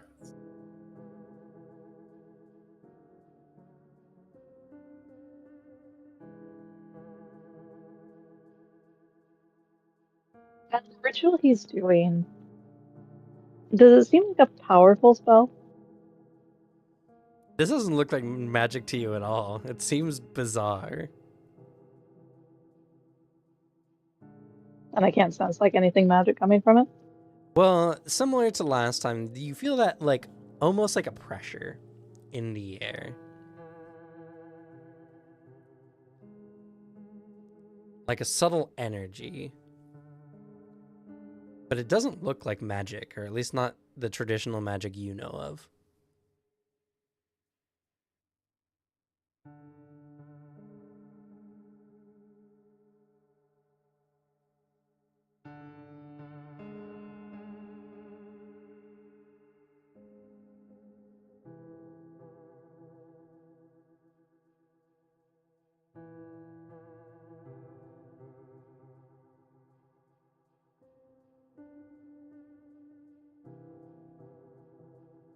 I guess Daisha will keep going for a little bit longer.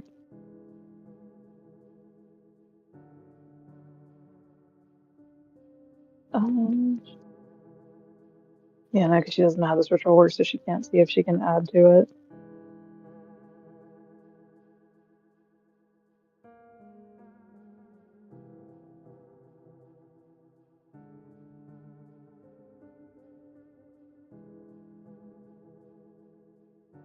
Yeah, I think Daisha's just going to keep continuing adding firewood to the pile.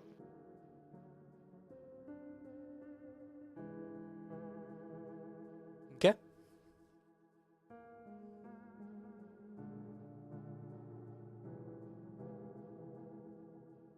Does anyone else do anything?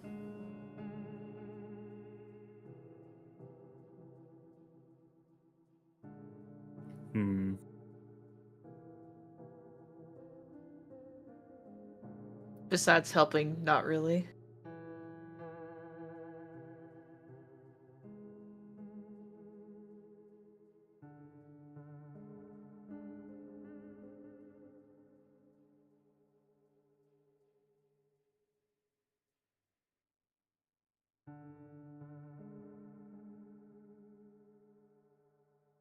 I don't know. He'll try kind of maybe under his breath, like chanting in Zirkandan's native language. Okay. Maybe him understanding the words might help. Okay.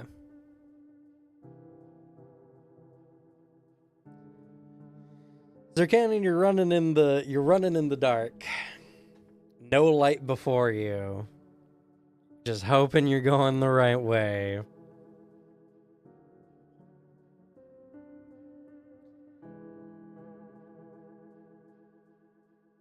You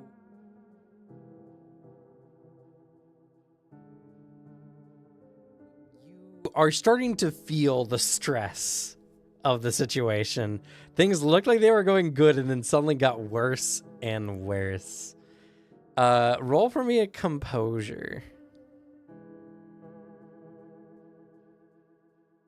I didn't put anything into composure. Wait, yes, I did. I just have a huge penalty. Yeah. We're fine. a huge penalty. You're only at a -20 right now, right? Minus 40 now. Oof. I have inherited the title. You got this. The goat too. Pretty good. Okay. You are not letting this get to you at all. The fear in your heart is just the fuel to keep you going as you're boldly going into the dark. Roll for me a luck check, please. Oh, And we're turning it around. almost just as you've galvanized your spirit, you look down. You notice like a branching path, and you look down it just to see. Maybe you see that light, and you do. The light is down that way. It seems further than it was before. Yeah, I think I'm running in this absolute darkness, and I'm honestly getting scared. And I start to waver a little bit, but as I look down at my goddess, who I'm cradling against my chest at the moment, and the slight glow she's giving off, and just see flashes of my life from my memories as I decide to steel myself no matter what, keep moving forward. And I look up to see this and just immediately bolt that way as fast as I can.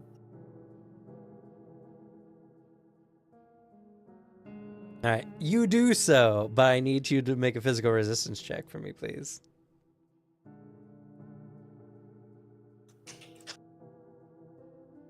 We out here. All right. The galvanization of your spirit seems to have an effect. You see as almost Tithoria begins to brighten even more. And you find that as she does so, the light before you almost seems to expand, or maybe get closer at a much more rapid rate.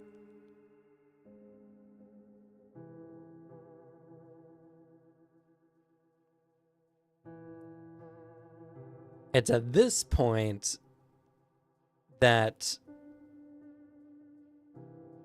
something attempts to grab your ankle. Roll for me in acrobatics.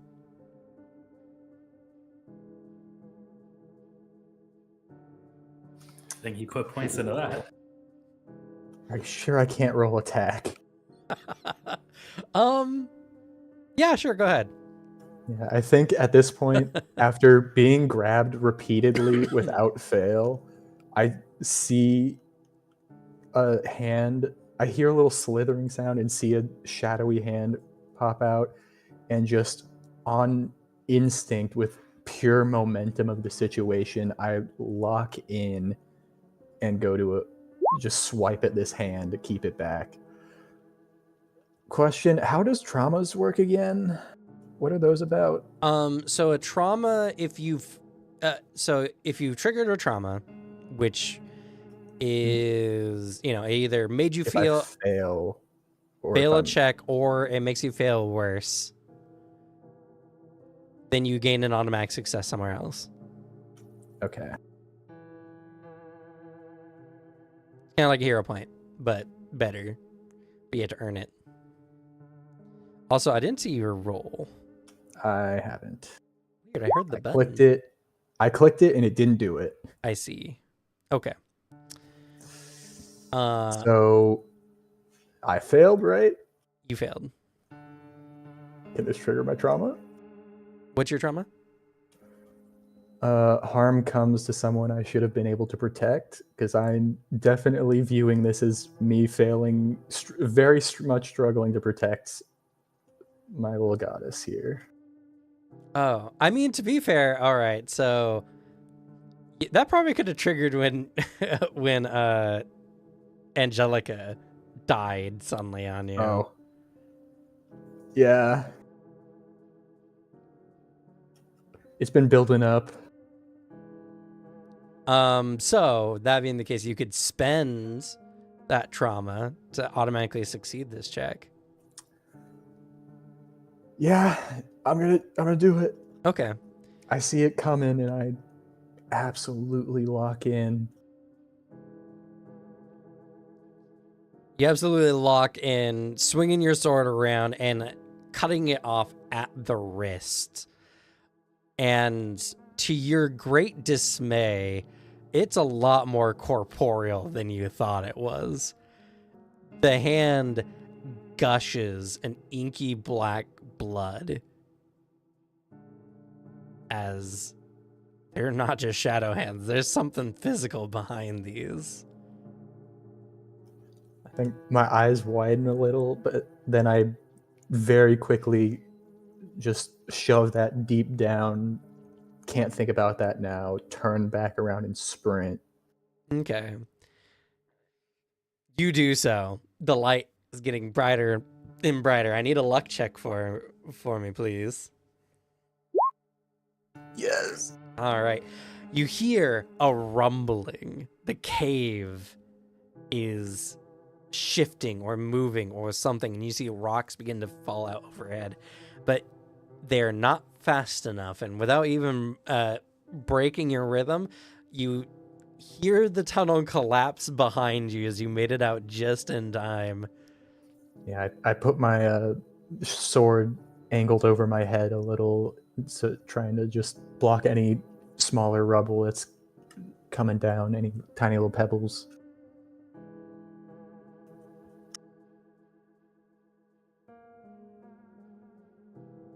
And as you're running, you feel the tunnel is beginning to ascend. It's starting to rise towards the surface.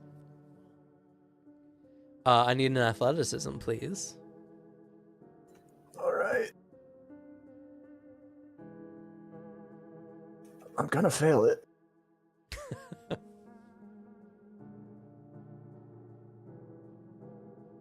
All right. How do experiences work? If your experience is relevant to the scene, you can add a plus 40 once per session. I gotta do that before I roll, right? Yes. I think I'm just gonna fail this even with a plus 40, so I don't know if I want to do that. So I'm just gonna roll and fail.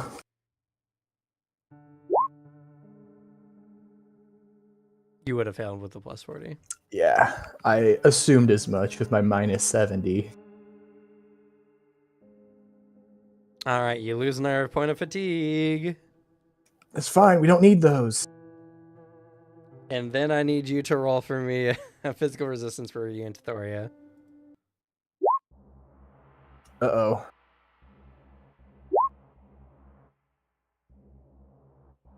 Uh-oh.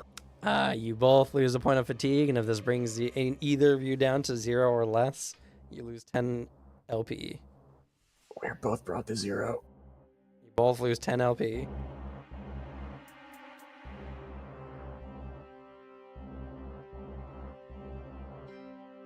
Cool. Now I do want to bring up that Tithoria recovers 5 LP every turn. Okay. I hope that applies to this. This isn't affecting my max, right? This is not currently affecting your max. Okay. So Tithoria, at least, probably can survive. We're fine. But Zarkanon, you're feeling it. I'm soaked in sweat.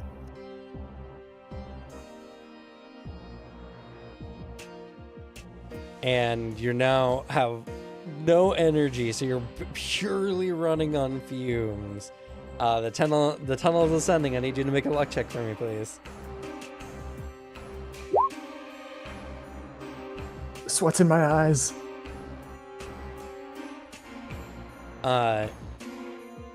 As the tunnel begins to ascend, you find it ascends much more dramatically than you would expect. And it's almost as if this tunnel is trying to keep you inside before you. is a rock wall that needs to be climbed. Roll for me a climb check. What's my all action mod if I'm at 0? Minus 80.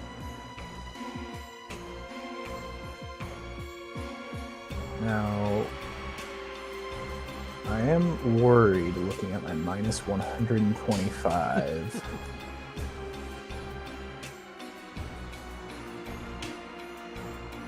You can open roll. That won't put you in the positive. You can open roll.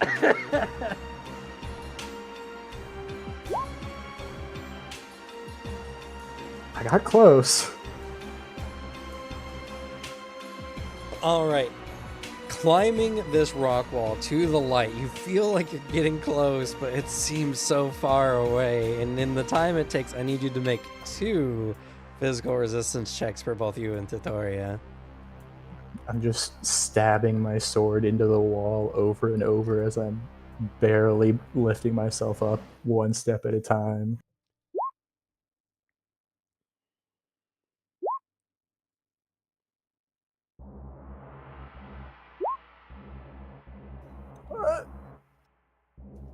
Is she healing enough in between each of these? So for every... Yes, she is. So it's just 0 or lower. It's just 10 LP every time. Okay. Yeah, and then there's... How many rounds would you say are in between each of these physical resistance checks? Probably like several rounds. Okay. Can she take this damage that I'm taking? Because we're life-linked? She can, but... Well, let's do the math here. So, between each of these, I'll say is about like 3-ish rounds or so. Okay, so she can get 15 health back. She can get 15 health back. If she takes your damage too, that will put her at a consistent -5. Okay, then I'm only going to give her half of my damage every time then. Unless she does something like that and succeeds, then I'll give her my full. Yeah. So Just so at the current state, based on what your rolls are just now, you are currently at -5 LP. okay. Or 5 more LP, I guess, if you haven't given her any of your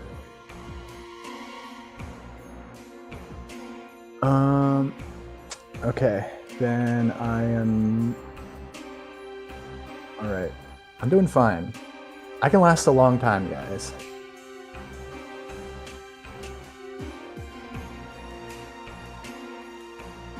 Get to the top of this rock wall and you feel like you're so close to the exit.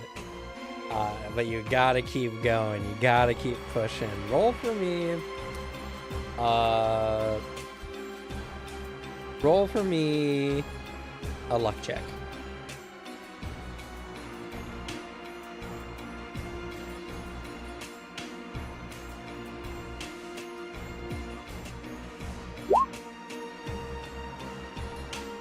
Okay.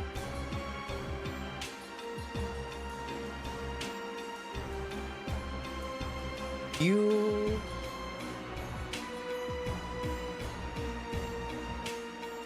As you begin stepping forward, your foot slips, and you begin rolling down an unforeseen hill. But as you roll down further and further and further, you realize that you're getting closer to the exit. Or at least that light. Hopefully that light is the exit. Kind of what you're just banking on at this point. I think as soon as I see that, I just... so tired, so exhausted. I hug in Tithoria to my chest and curl up and just let myself roll.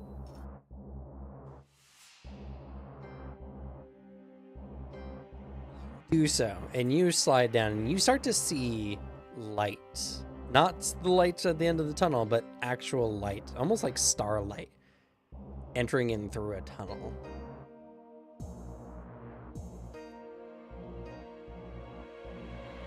I need from both you and Tithoria a physical resistance check.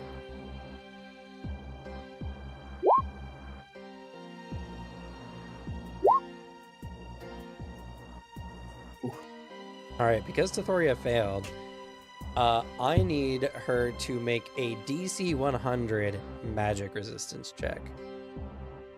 Oh. Okay. I didn't realize we were setting the game to easy mode.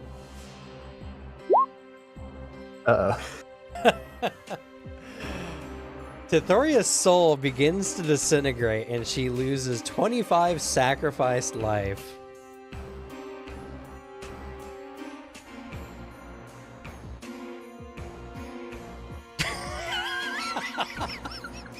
Kevin, I'm kind of sad you couldn't see his facial expression there. I could see it in my mind. He may have grabbed onto his jaw a bit.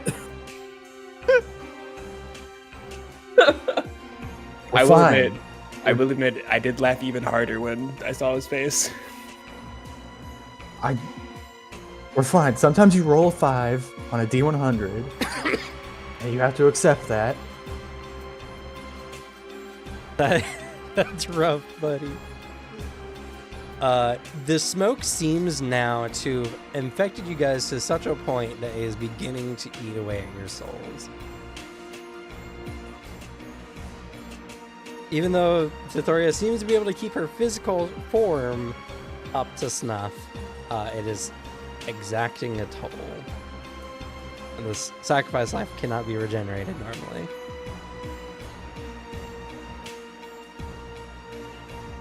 Fortunately, you're almost out. You begin moving towards the exit, exhausted, just on the brink of collapse. Fully dragging my sword behind me. And as you exit the cave mouth, I need you to make another luck check for me, please.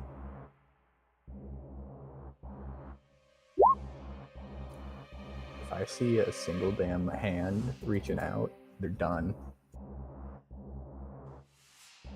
Fortunately for you, you don't see anything at the exit of the cave other than not too far off in an easily walkable distance. You see a vibrant city of light.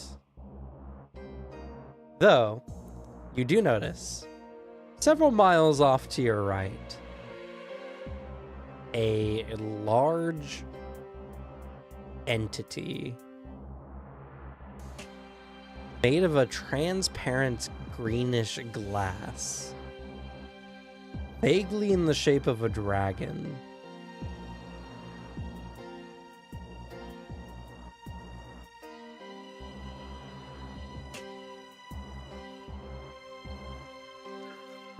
Can I make some sort of roll to see if I know what that is?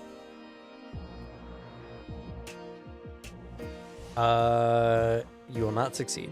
Yeah, actually, I'm looking at my negatives on all my skills. We're fine. We're doing fine, guys. It looks somewhat ethereal, but you feel glad it was not here at the entrance to the cave.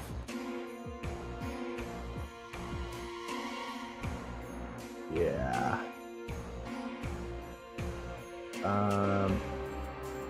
I think I see that. I briefly pause, but then I immediately envision, I see so vividly in my mind just a million shadow hands reaching out from the exit behind me and pulling me back in and just move forward. In my mind, I'm running full speed, but in reality, it's more of a shamble. Yeah, you are hobbling City of Light as you feel like something is beckoning to you. Heading back to the real world now. Grey Hat has been dancing for 10 hours.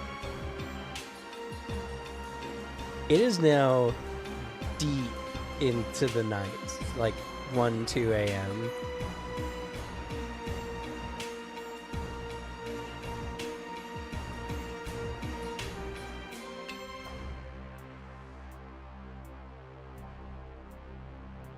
What are y'all doing?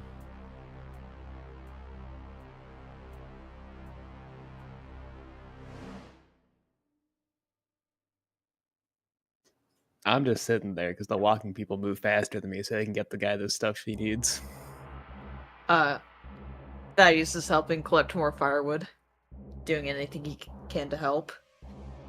I guess I'm tending to the fire. Everyone else is gathering stuff, I guess. Alphonse is keeping up with the chanting, but he has wrapped himself with a blanket. He hates the cold. See a little blanket cocoon next to the fire. Just be like, Sir Cannon, Sir Cannon, Sir Cannon, Sir Cannon.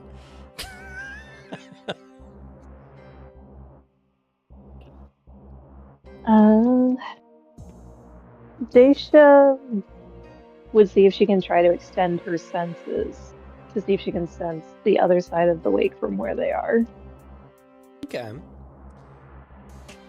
Go ahead and make a magic appraisal check for me, please. Do you mind doing that for me, DM? Oh, yes, of course. My hands are a little full.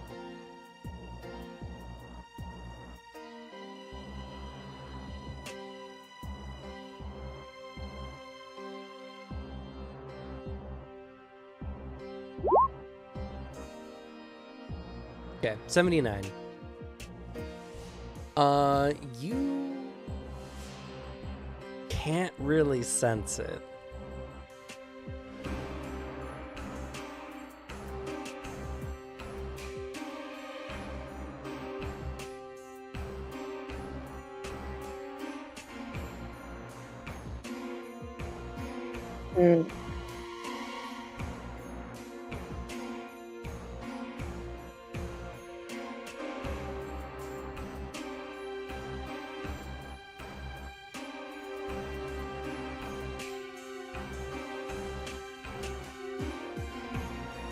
Now, since you can't really push your senses into the lake, she's gonna try an experiment and see if she can take her see sin and see if she can turn it into an area. Okay.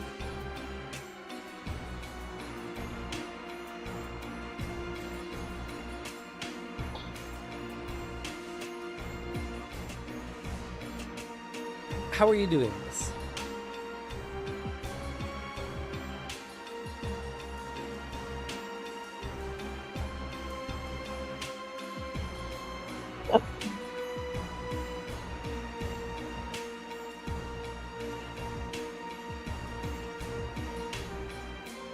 Baby issues.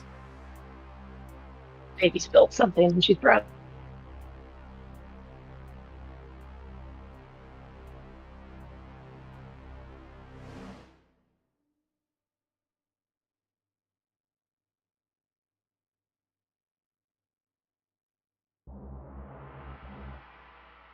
I guess she would concentrate the spell like she normally would, but then she tries to change the incantation instead of saying person, as the spell normally is set for an incantation. She tries to switch the word to around her. Okay. I'll go ahead and have you roll an occult check as you try to tamper with the spell.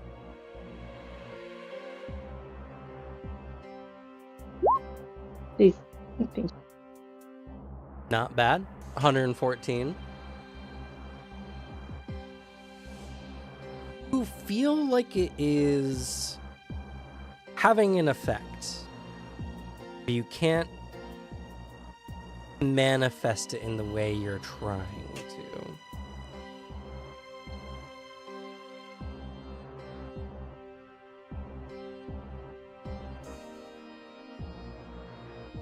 You're changing the verbiage and having a strong mental image of what you want is having an effect on the spell, but it's not manifesting in the way that you want. Something's happening.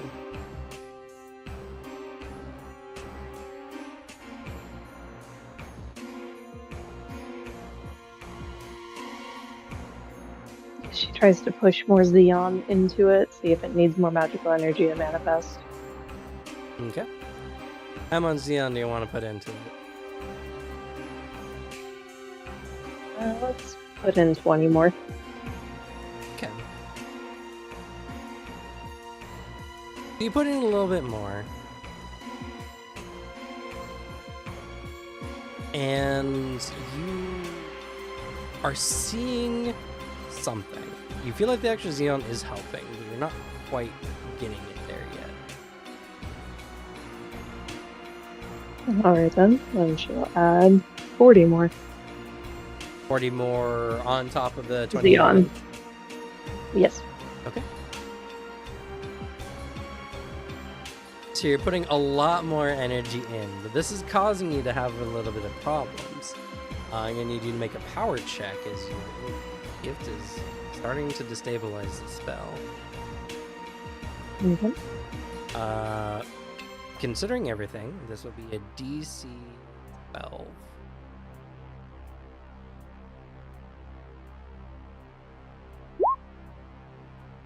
Oof. Unfortunate. Your spell destabilizes.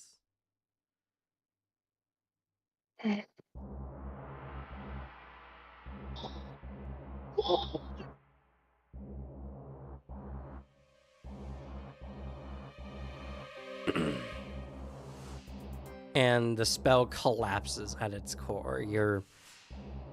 It's hard for you to access your Xeon, and pushing a spell beyond its normal limitations is just causing your spell to destabilize in a way that you can't maintain.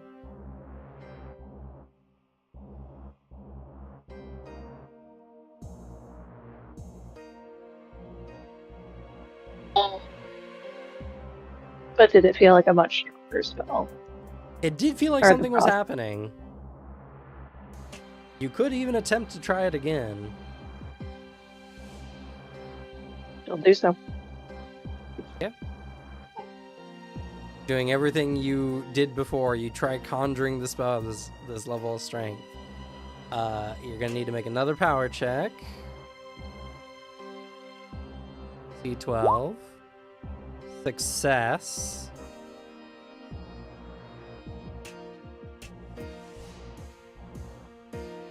Your extreme concentration and your Xeon that you're putting into the spell is... It feels like you're taking a beam of energy and you're trying to stretch it on the sides. It's hard and it feels almost like you have to divide your attention. A lot of focus is going into this, and a lot of Xeon is pumping into this. It's not quite there yet. You feel like you're getting really, really close, though. She adds 20 more Xeon to the pool. Yep. You do so, and you're going to need to make another power check, this time at DC 13. Okay. Success. Oh. You feel this spell expand beyond its original design. It's unstable, but you sense something. You sense that strong emotion that you sensed before. You sense Zircanon's wrath.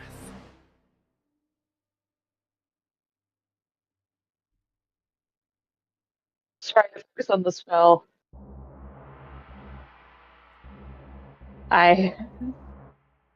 In terms of like expansion, I can't sense how far out I can reach, can I? No, the spell is really unstable and you don't have a good grasp of its parameters yet. As I'm doing this, like trying to concentrate, he's nearby. I don't know how near, but he's closer.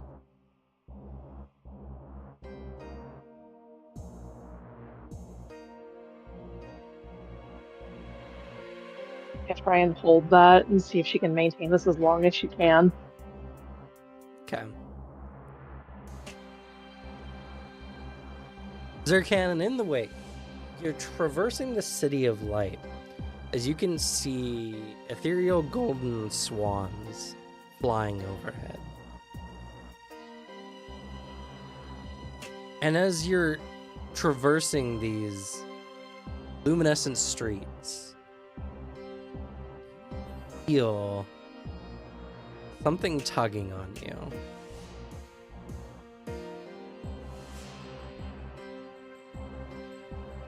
I think Zircanion's eyes are like mostly unfocused at this point, just barely shuffling along. He just take everything in his power to take another single step forward and barely keep his grip on his sword. And almost absent-mindedly, as he's watching these lights around him, he'll turn and just head toward wherever he's being pulled.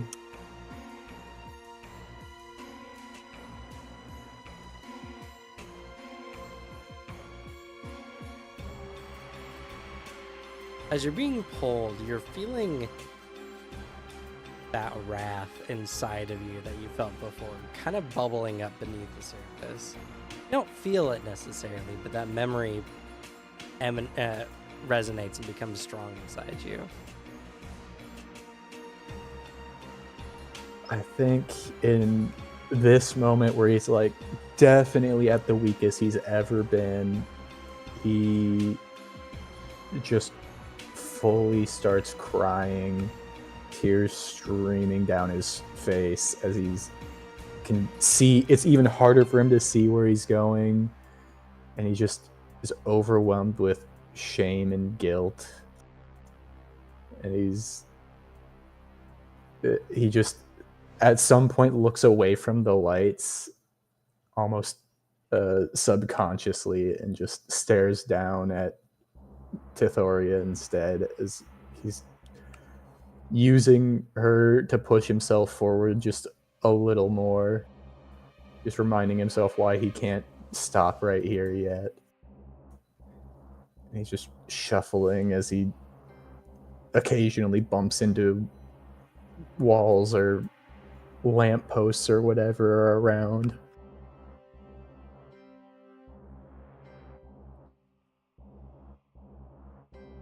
Just as you feel like you can't go another step further, feel a familiar energy wrap around you. And to everyone in the real world, you see a bloom of lights as a plant-like image grows from the ground, and as it blossoms, Sir Cannon's haggard and acid-burned body appears on the ground at the bud's center before it fades away. And we're gonna go on a break. We'll be right back.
All right, we're live. So Zerkanon appears before you all. Gray Hat just stops dancing and slumps. Swans looks at Zerkanon on the ground, stunned. Daisha drops the spell and immediately runs over to him.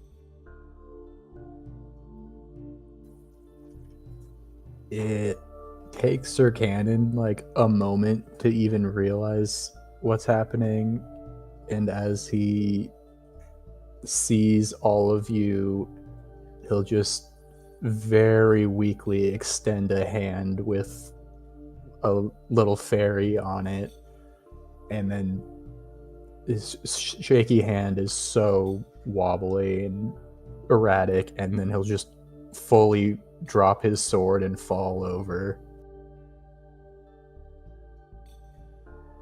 Oh my god. First aid kit. Is there a first aid kit? He kind of shakes Thaddeus. I'll go look. There's one in the shed. He always makes sure to keep one there. Grab the one in the shed, but we're gonna need to get both of them inside. She motions to Grey Hat.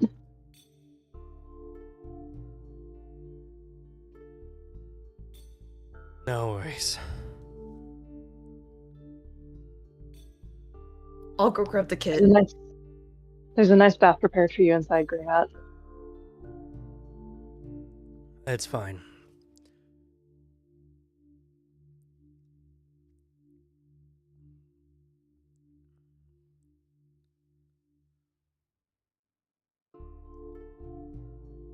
Proceeds to try to drag Zerkanon in his full armor.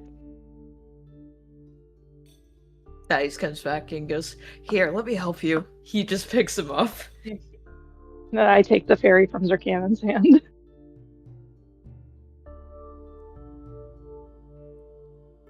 I'll princess carry Zerkanon. I'll race after And a with the fireman first carry. They'll probably hurt him too much. Let Sir Cannon be a princess.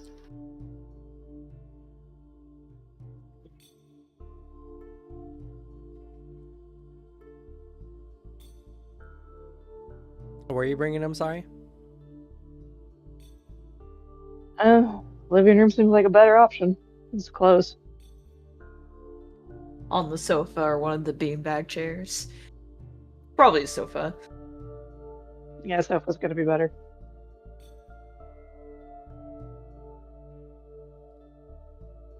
Okay. You see, as you bring Zerkanon inside, he is obviously exhausted.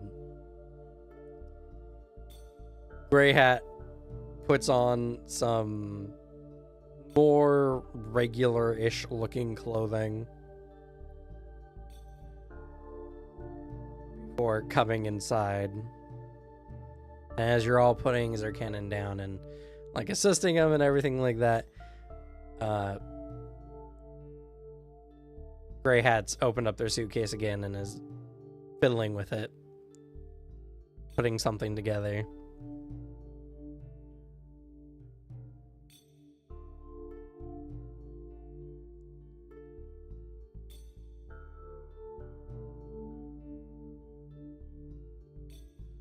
Is there anything you need? Water? I'm fine.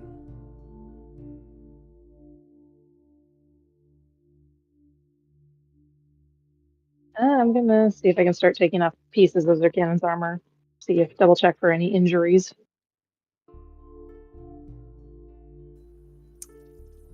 I will assist. I assume the first thing to go is his helmet.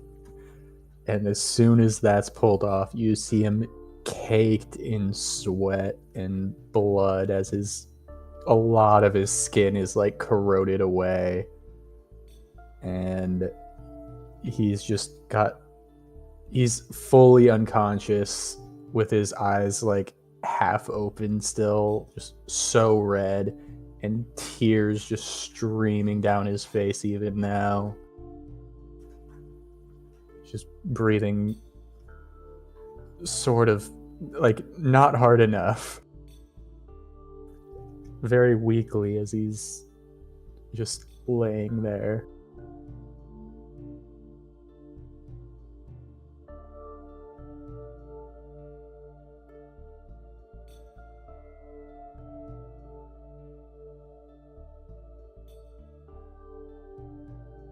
Just like grabs a towel, wipes the sweat off, tries to clean off some of the blood that hasn't dried already.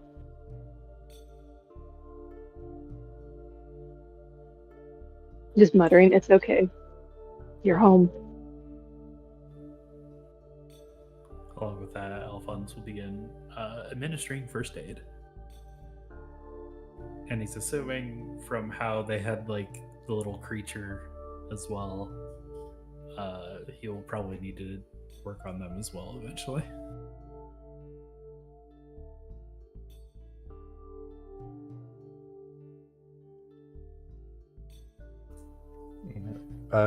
As you're like wiping the blood away and sweat, it soon becomes clear that he's actually like not hurt.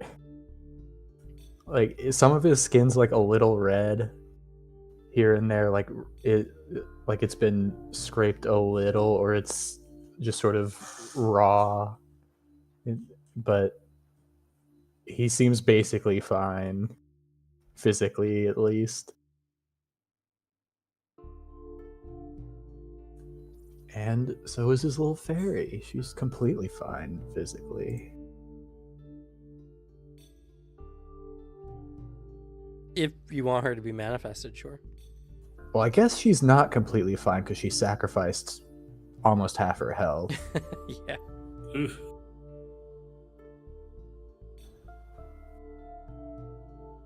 Because she's all. I mean, he did say when he came back that he had her in hand. That's fair. I missed that part. Yeah, technically in the real world she can be invisible, but she doesn't have to be. This will be the first time everyone is getting to see Tithoria. Yeah. What'd she look like?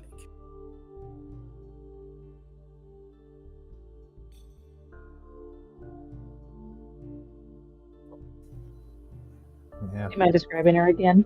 She looks like just a small humanoid woman with she's like, I don't know, a few inches.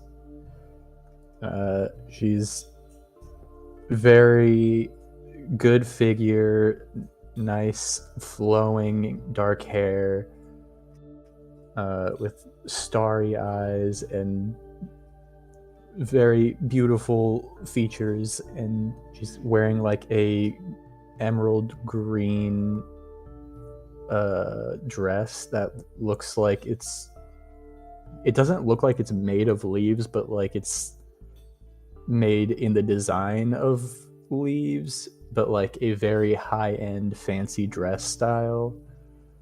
And her like fairy wings behind her have like leaf veins along them, but they're still the like white, like partially transparent wings you would expect.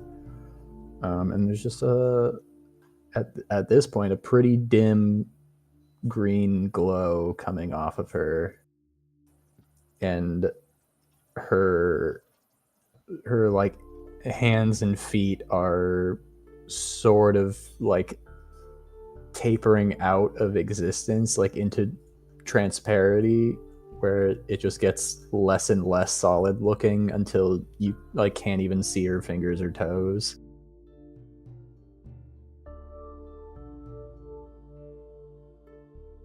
I mean, prepare a spot for her to sit as well. Maybe one of the sofa cushions and a blanket.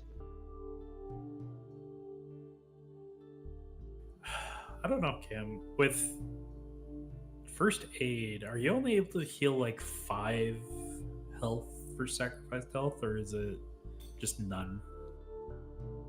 Well, you can't heal this one because it's soul damage. So unless you have soul healing magic, I guess that's fair.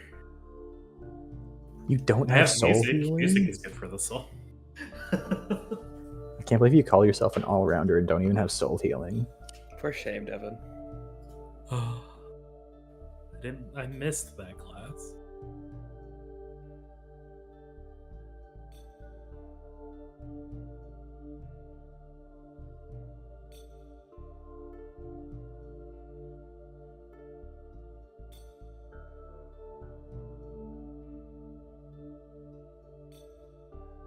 And Daisha proceeds to take off other armor pieces, probably gauntlets next, so we can get to the chest piece.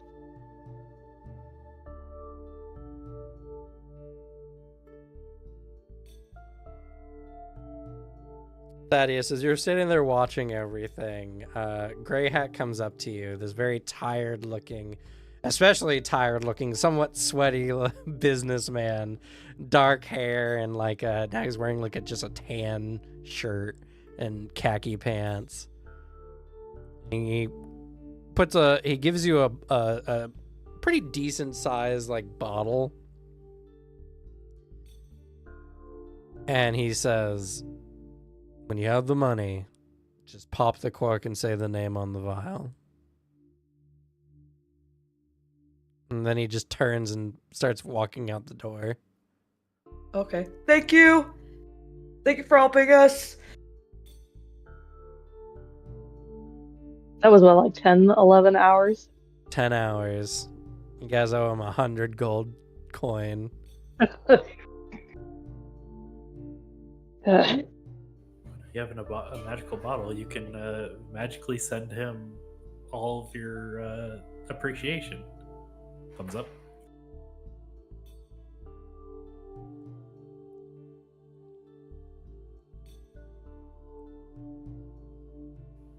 Fair enough.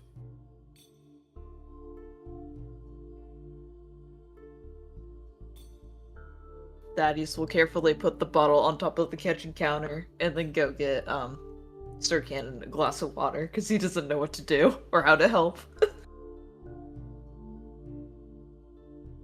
Do you have any spare clothes? Yeah, I do. He runs upstairs to go get an extra shirt and pants, and then he immediately runs back down and hands it to Daisha.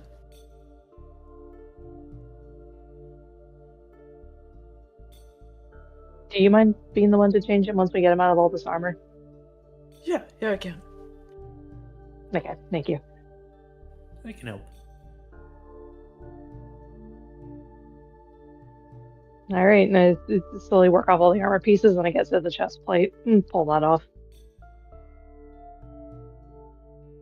Probably asking for help to prop his head up so I don't drop his head onto the sofa. Thaddeus will help hold his head up.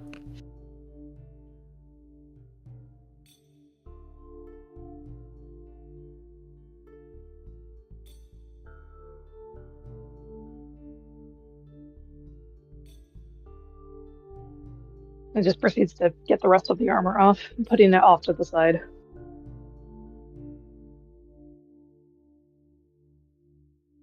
And then leaving so Thaddeus and Alphonse can help him change into a fresher pair of clothing. The bath can come later when he's not so exhausted.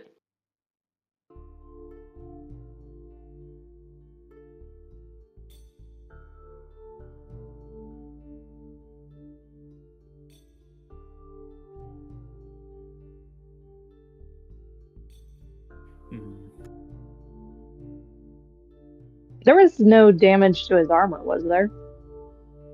Nope. Granted, it doesn't look like it's in the best shape to begin with, but you don't notice any different damage to it. Okay.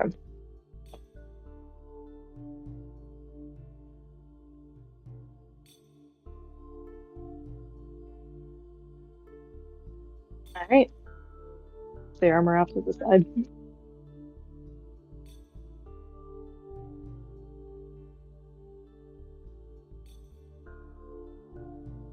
sits down at the kitchen table and just starts nursing a mug of tea.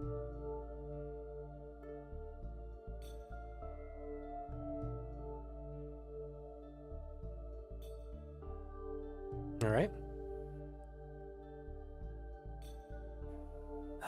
Damn. As he's like helping Thaddeus dress Sir Cannon, he's just like, none of these wounds are physical. I can't do anything with the first aid kit. It's okay. Hopefully, rest will help him. I don't know how to deal with this soul damage stuff.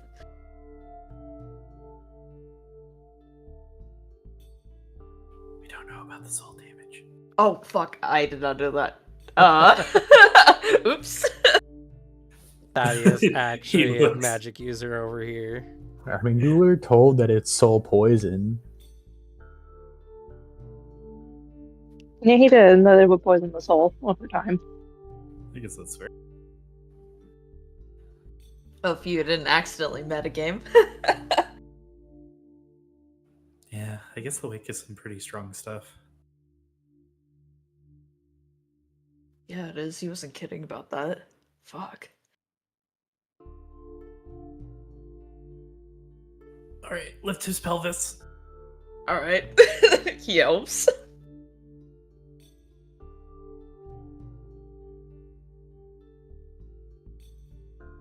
And this might be a stretch, as the Sylvan don't really get sick. I don't know. If it's still in their culture anyway. Do you think Sir Cannon would have taught Alphonse like a little nursery rhyme that maybe mothers would have sang to help their children feel better? I mean, if you were asking about it, he probably, like, when we were doing our language lessons, probably did some, like, classic children's tales and nursery rhymes and little lullabies and stuff.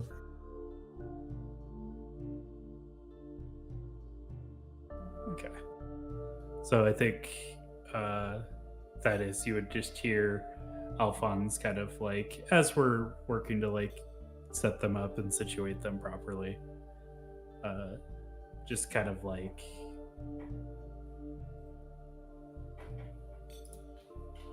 sing in a language that maybe you've heard them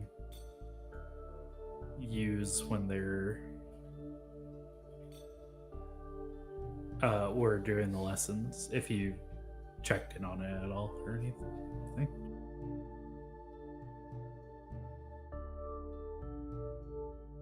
Thaddeus will look to you confused at first, but he assumes that this will help Sir Cannon, so he might hum along too in support.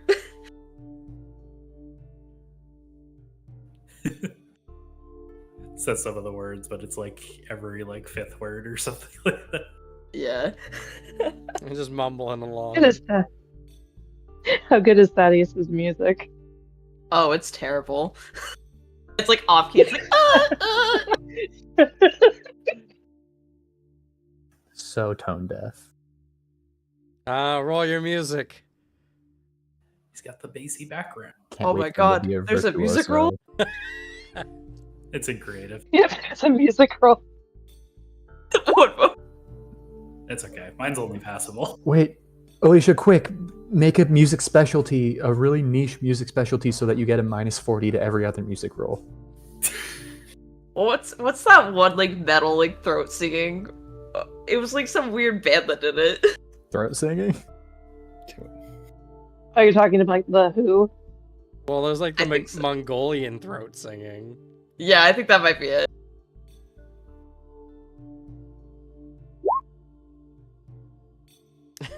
Oh, up a lullaby with some Mongolian throat singing. You know, Ew. a definitely tried effort. Thumbs up. I just you're like singing this nice and gentle like song, and you just have Thaddeus here mumbling terribly like Rob's zombie music. Sorry, I only listen to Swedish, Norwegian heavy metal. He does not shit on your efforts because he believes in people trying new things. Don't bite me away. Thaddeus is Snake bite not enters prom my in the thing. veins. Thaddeus does this every day when he's home alone.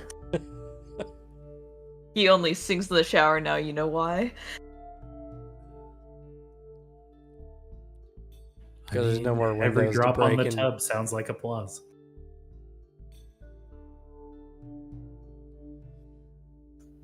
Yeah, he only does it when he's alone because he's been called into animal control for a bear attack too many times. Damn.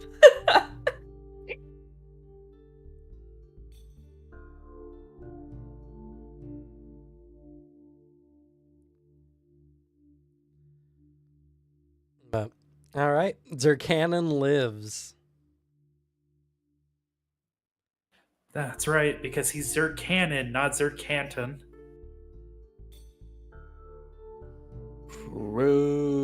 True. Let's go!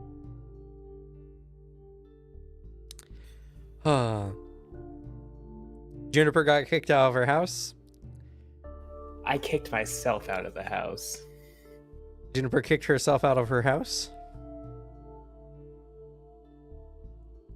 It was impressive with one leg. True. And Alphonse learned that Cadmus is trying to recreate what he found at the temple. I mean, how is that going to work? I don't know. Does just carving a bunch of letters on a stone make it more magical?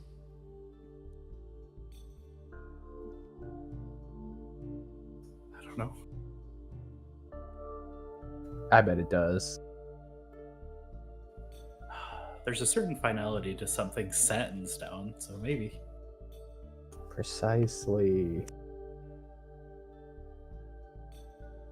And you all got to meet the mysterious gray hat.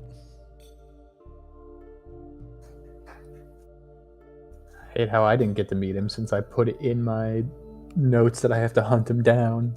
Yep. Well, you have a kind of a method of contacting him in a way.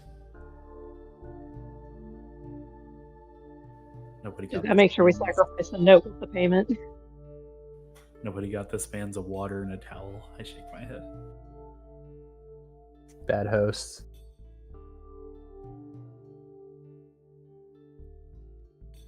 I mean, we offered a bath and he said it was not necessary and he left. He was being polite. I didn't ask if he needed anything. He said no. He was just being polite. He's like a home pooper, you know, like you can't use a bathroom anywhere but his own house. That's so fair. That's fair. And you just all watch this Larry ass looking motherfucker dancing in a yard around a bonfire for 10 hours. It was quite a Funny was show. good in this. In his tidy whities, no less. Don't wonder why he wanted payment.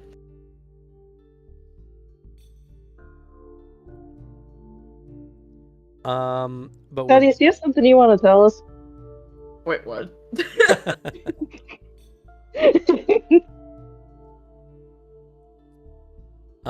but with that, I think I'm gonna call it a little early. Just because Dr. Hawthorne isn't here. And you guys are now at a state where you don't know exactly what needs to happen next. So I feel like it'd be better if everyone was here to talk about it. That's fair. So we're just gonna go ahead and do XP. I guess. So y'all get 3 XP for being here today. Blow cam. Yeah. How could you do this? There was some. I think there was some good character moments today, so I'll give y'all 10 XP for interpretation.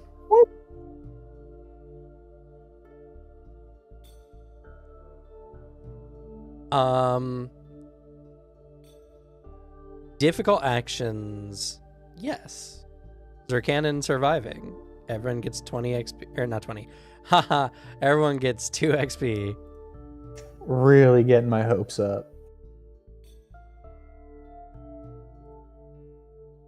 I thought I might be able to level up before the end of the campaign, but Another tough action. Tithoria surviving finger guns. No. no, that wasn't that hard. Yeah, between the two, she was the most likely to survive.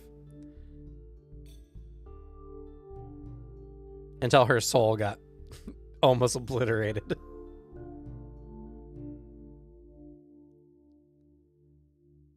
But that's okay. The most she could have taken was 30 damage. So. Let's see. No good ideas are planned. Well, you know what? I'll give you guys 2 points for some good ideas. You guys did do some things to help the ritual.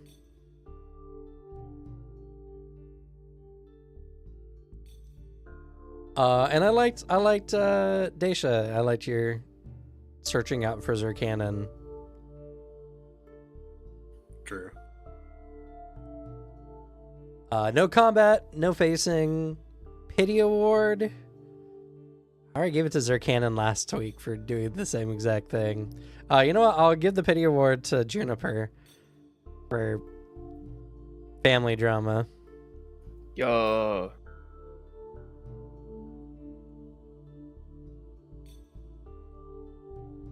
Gotta say,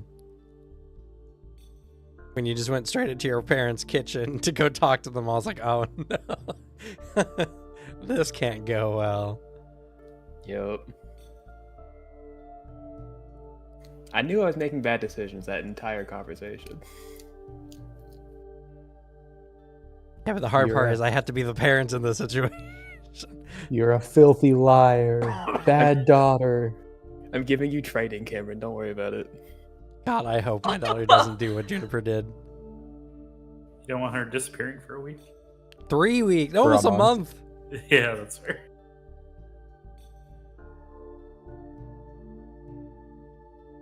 That would terrify me.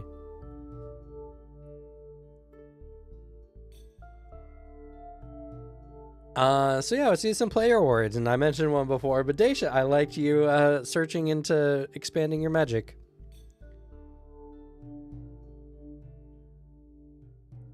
Thank you. I am sorry I broke user kitten at the last minute. He was already dead. In my defense, I didn't know that would happen.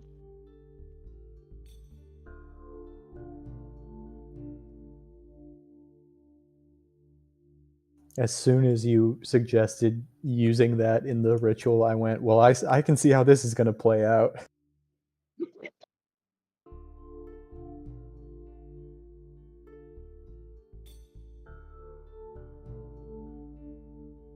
Yeah. Thank God Dacia's tired. She spent so much thing on. You spent almost all of it. Yeah. You currently have 40 Xeon remaining.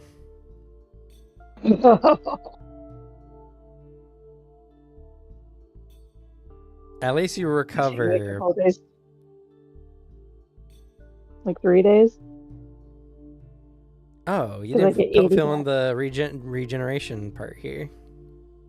Because I told you it was weird. When I tried to do the math correctly, it tried to tell me I regen like over 120 a day.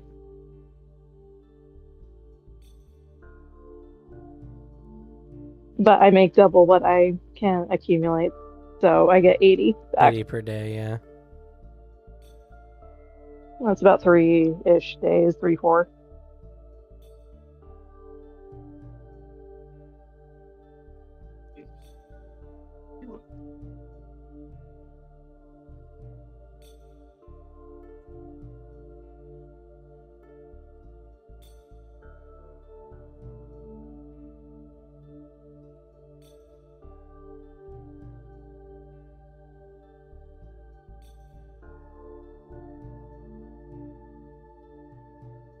The heck? Hmm? Sorry. Okay.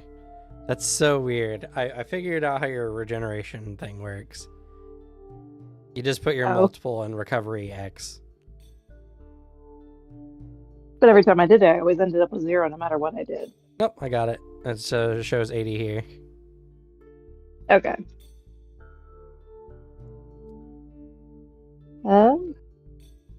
Thaddeus, thank you for being extra hands. No problem. Thank you.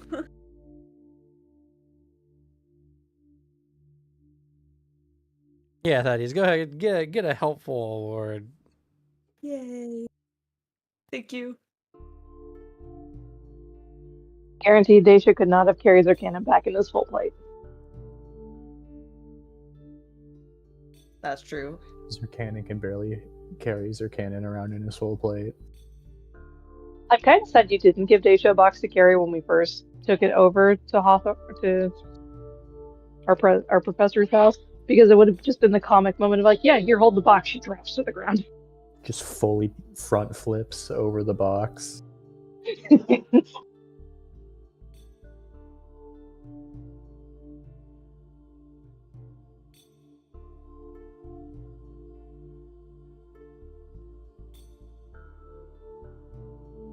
As much as it was a joke, I did like Alphonse's moment of like, Sir Cannon comes back. I'm magic. Yes.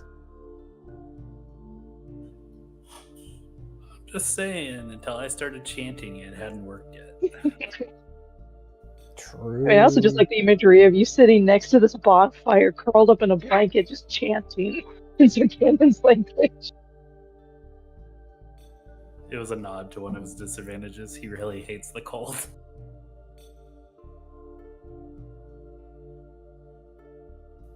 I would say good job to Slug for being a bad daughter, but you already stole my pity award for it. There's some good roleplay there. She can double dip a bit. Go ahead, take a player award. I hand it over, but hesitantly. Well. And Thank spiteful. you. I've had you on the head. I try to bite your hand. Okay.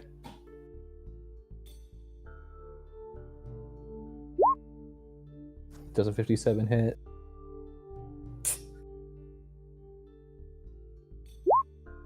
No. I have a minus 15. It's not fair. You sure? You're trying to kill a dead man.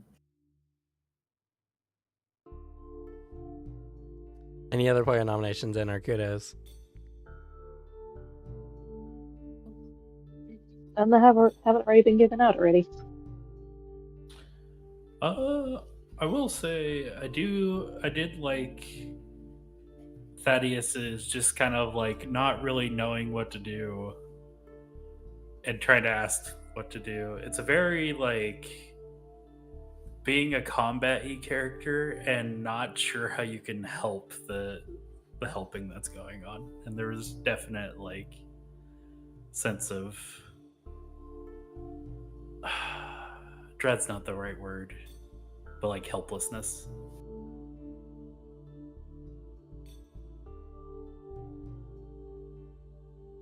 Yeah, I agree. Go ahead and take another player award there. 1 point, Thaddeus. Thank you.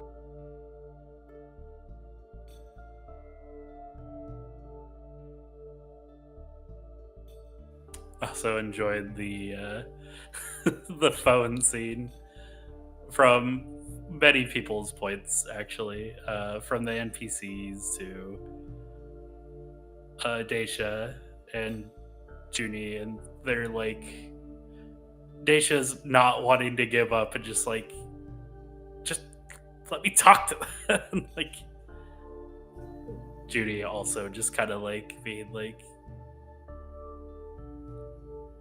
just really earnest, but also understanding where the dad is coming from. Yeah, he's right. Yeah, Daisha, now that we're back, now I'm back here, take me with you. We'll go beat up her dad.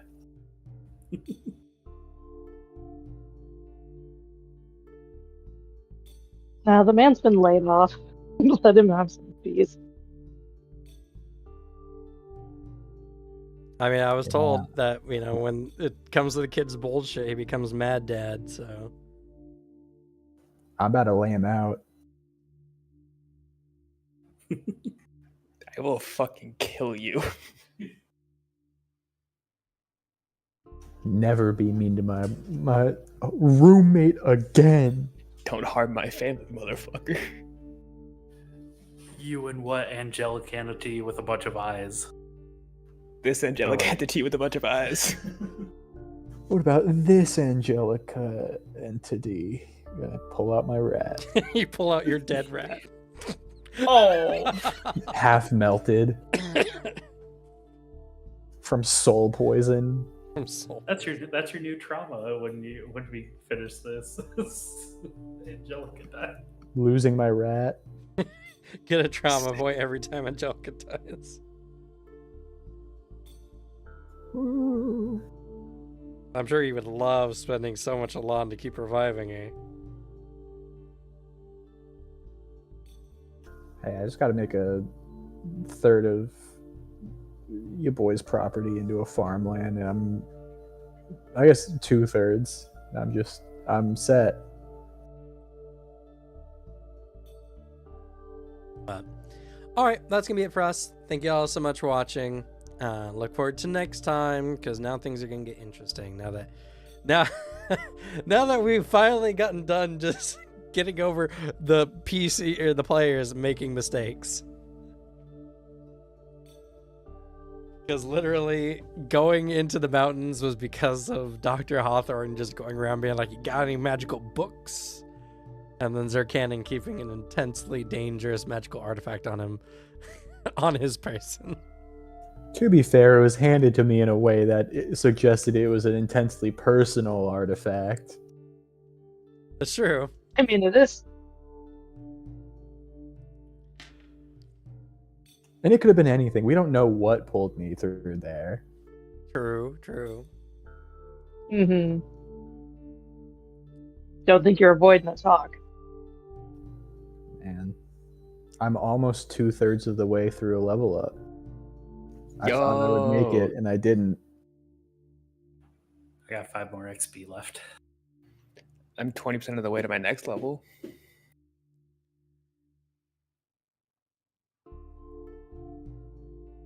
All right, with that, we're gonna get I guess we'll go ahead and say goodnight. Good night. Hi, everyone. Good night. 99. Good night.